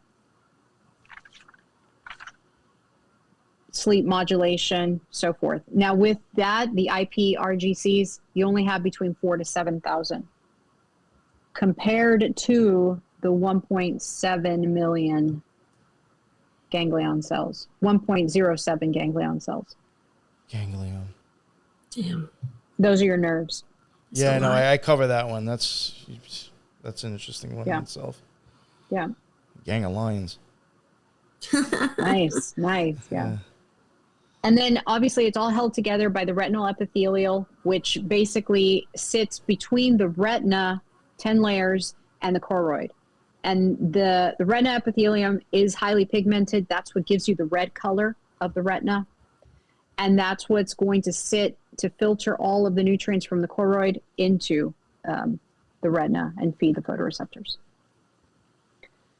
There's a lot more specialization to the retina pigmented epithelium, but for the sake of your viewers, I won't get into it. Okay.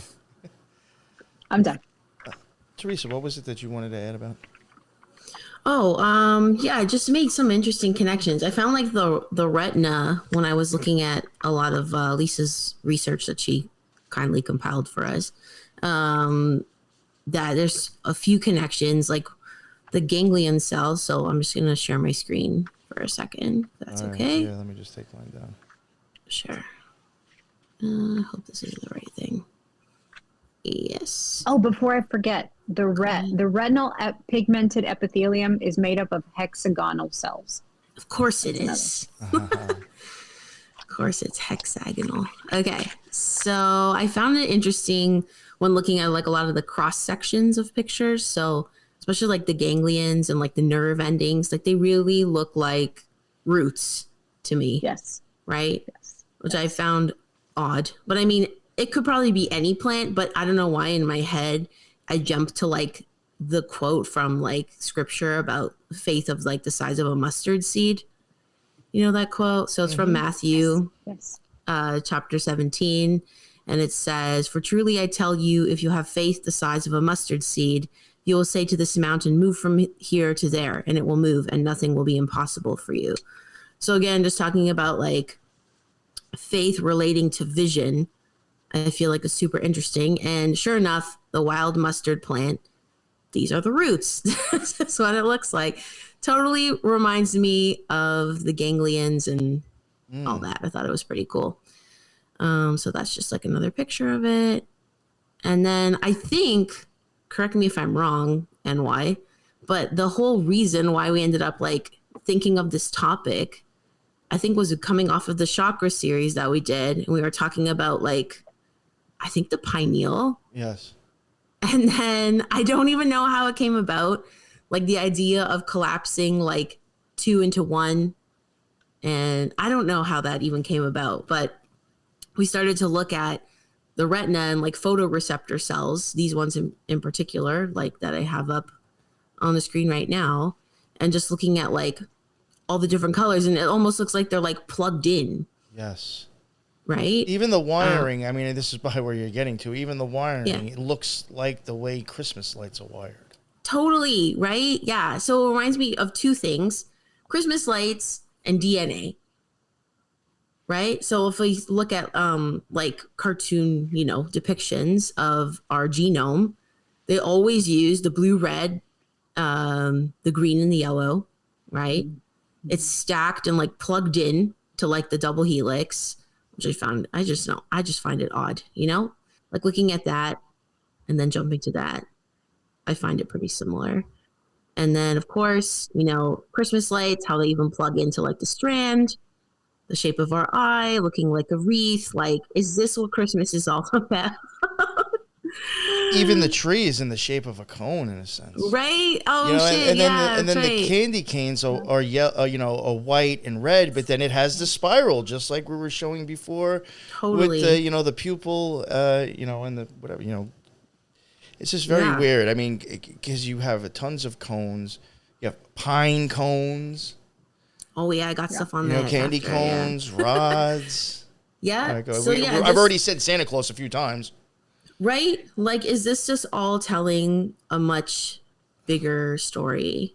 Christmas lights especially. And then, of course, sorry, go ahead, Lisa. No. The lights that are used in Christmas are red, green, and blue. Right? Yes, exactly. Yes, thank you for clarifying that. Yeah. That's what I was getting at. And yeah, even just like church, like mosaics, like, whoa, sorry. I'm trying to zoom in. Anyways, you can see that there. But like how the stained glass windows often look like, like cones and rods plugged into like a circular shape, basically, right? Sorry, let me move on to that. Yeah, like just more of the same. Sorry, don't look at that yet. And then a lot of the cross sections of the cells was reminding me of like petroglyphs that I've seen. And some of like petroglyphs don't really make sense. Like, what the heck were they drawing? Like, I don't know. Like this, okay, maybe could be like a ship or a boat and people fighting on it. But like that really looks like the cross section of the rod cells. You know what it also looks like? Also, what I showed before, the microvilli, or however you say that. Don't they look like these little thin fingers just coming up out of the ground? It looks a lot like that too, yeah. Yeah, like, okay, so just looking at the petroglyphs, again, like this is just reminding me of rods and cones. Yeah. Like, is that all this is? I don't even know. I'm sorry. My pictures are all even think about the Sumerians. Is it? Yes. I mean, they all looked like what are those, golf tees? Yeah, right? Like, exactly. I know we're not on the optic nerve yet, but this particular petroglyph here reminded me of like what the optic nerve cross section looks like as well. There's a lot of art that looks kind of like that I do think is showing the optic nerve. And like, okay, yeah, these could be figures, but they don't really, like, it's questionable, right? Well, their legs look like they're anchored into something. Like they're plugged into something. Right. Look at this one. Oh. Come on. I mean, when I had Carl the Crusher on, I think I had even said, because some of this stuff may even be his. Mm-hmm. I think had said to him, I was like, have you ever like thought of like not personify, like these things aren't actually like supposed to be human. Yes. I thought like Jacob's ladder or light bulbs or electricity, actually. I was thinking that. Right. Yeah. Like, look at this one. Is this a figure, or is this like a ganglion or like a rod and cone cell? Yeah, right. This one especially really gets me. I think this is from Carl's, right? This one. Well, he's seen these. I think he talked about them on your show a long time ago. But it reminded me of like exactly what he showed us. I was like, yo, I've seen this before. And almost insect-like also too, right? Anyways, just some comparisons there I thought was interesting. There's one too, like the dome of the eye shape. Yeah. Yeah, and then it's like plugged in. And then with this little like cone thing. Like, that was even like the cone with the spear in it before, right? Right? Yeah, totally. Anyways, just some more examples of the same. And then what was I going to talk about next? Oh, yeah. So also relating to like the pineal, obviously like a pine cone is like a symbol for the pineal gland and looks like the cone receptor cell. So I'm just trying to find Where I was Now going to show you. Now remember, the data that's collected by the rods, the cones, and the new IPRGC, all of that feeds back to the pineal and tells the pineal where you are, what your season is, what type of daylight, nightlight situation is. So all of that is directly related to pineal function. Totally. itself. Yeah. Yes. So another thing that the cell, the cone cell reminded me of was the Pope's hat, the mitre, right? So there's two types of hats that he wears. So this is the mitre, and then there's something also called the papal tiara, like a tiara, but like male version, I guess. So it's like a jeweled crown with like multiple layers. I do have a picture of it. I'll try to. Where is it? Oh my God, I'm so unorganized. Sorry. Every time we do this, I'm like, I'm totally organized. And then I'm like, no, I'm not. Okay, there we go. That's the papal tiara. Oh, I went through my stuff like 5 times, and as you can see, there was stuff I pulled up that I didn't highlight. Right? And I was like, I thought I went through all of this. Where did I put that exact one that I want to talk about right now? It's hard in the moment, right? You're like, this is the one I need. Anyways, this is the papal tiara. Totally looks like the top of a cone receptor to me. And it looks like the shit that you see the Scarlet Whore holding in the hand a lot, too. Oh, okay. Interesting. But yeah, I just did a little bit of like digging into like the hats of the Pope. So tiar means hunter in Sanskrit. And now it relates to farmers or fishermen, which was interesting. It's Christianity, fishers of men, blah, blah, blah. The word tiara comes from the Persian root word headdresses of the Persian kings. Okay, so nothing new there. But again, weird that it goes back to Persia, bloodlines and shit. I found that was interesting. And then I'm gonna insert something real quick. Go. A majority of the nutrients that are required for vision, specifically the retina, come from fish, which is DHA. Right. Shit. It's a fatty acid. And it's DHA? in the highest concentration. DHA. Yeah, it's a long word. I'm not even going to try to. No, but and EPA, right? Those two fatty acids. But DHA will also make up the word had. Go ahead. Had, which is also in the book of the law. Had is in the book of the law. Yeah. Something had in the new wheat. It's like the fucking second or third letter in the fucking book. Oh, it's crazy. Yeah. So you said DHA and had is match. Yeah. That's wild. So this is probably the hat that people think of when they think of the Pope. This is called the mitre. So the word mitre means belt or turban from the Greek word mitra. And also, in carpentry, like a miter joint is when you join like 2 points, right? So it means to join 2 peaks, twin peaks. I thought you'd like that. I love it. So you join 2 peaks, and the peaks of the hat are called cornua. I'm like, cornea? And then again, going back to like corona and the 2 horns, like joining these, right? Like 2 peaks, 2 horns, right? It's supposed to, apparently, according to the Vatican, represent the joining of the Old Testament and the New Testament, which I don't get from that hat, but okay. I see more like the horns point. But yeah, in ancient times, apparently the mitre hat was more of a cone shape and they were more closer to being joined. Now they are more separated in the modern day version of the hat, which I found interesting. Why is the Pope wearing a pine cone on his head? If that was done on purpose, I find that interesting because I think Crowley has even said if you want to cause the most chaos, you have to pull like 2 things away from themselves the farthest. Right, yeah, we see that a lot with colors too in magic, right? Like the color spectrums pulling apart and then being smashed together and a lot of that stuff. So, of course, again, on the Vatican theme and pine cone, pineal, and the cone cells, we have the famous pine cone in the Vatican courtyard. I believe it is called, oh gosh, what is this called? Oh man, sorry. I don't know. It's it's like Fontana della Pina. There we go. That's what it's called.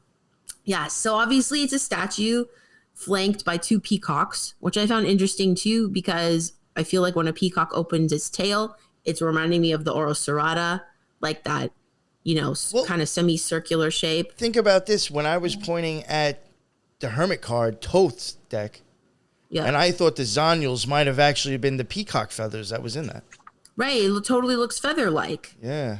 Right. Exactly. Right. Yeah. Also, I do know like the origin of the myth of the peacock has to do with Hera's servant Argus being killed, and then because he had like hundreds of eyes on his body, and instead of him dying, she put all his eyes into the peacock's tail. That's the myth of the peacock. So I just found that weird. It's again relating to eyes. Yeah, it's funny thinking about the peacock. I looked at it a few times and I was like, I know it's got to be in there.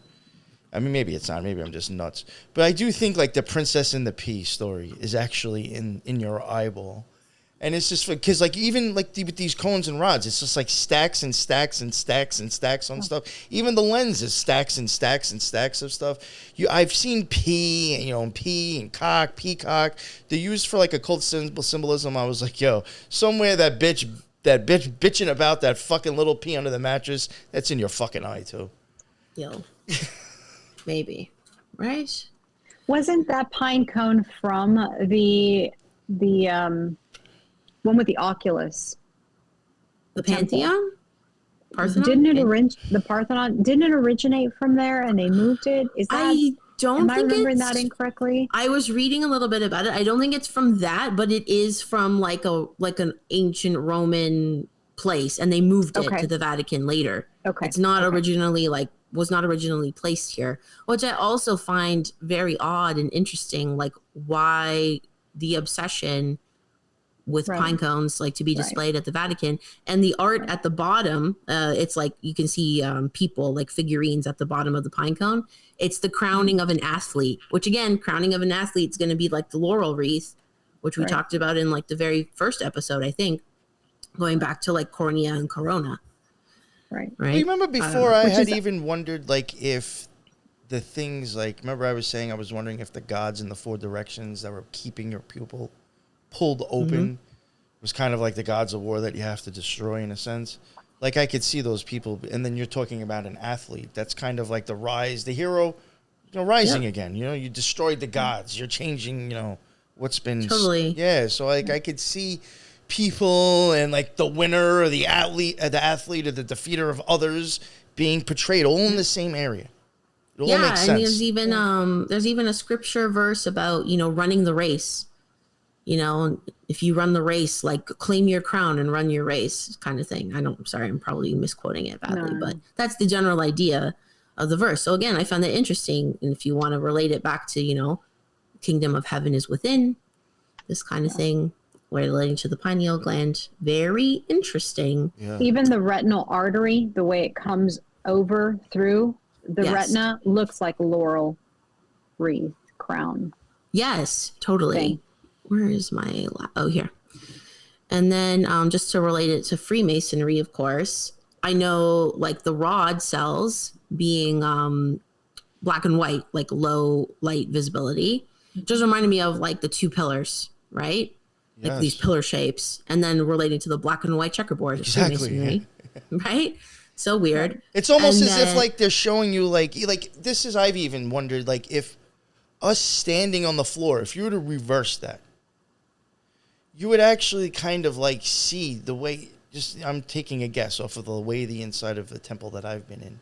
I'm almost wondering if you could actually see the breaking down of the visual system totally to the black and white to the most barest until you move up to that fucking optic nerve at the front of the black and white at the altar. To me, it's almost as if if you turned it upside down, you could see the color change and the progression possibly of going in farther into the back of your eye in the retina. Right? Is this all just acting out our bodily system, or are we designed to reflect these larger principles? That's what I wonder. But and so the black and white with the 2 pillars, and then we have, of course, in Freemasonry, a famous symbol is the beehive. This one says holiness to the Lord on it, and then there's a clamshell.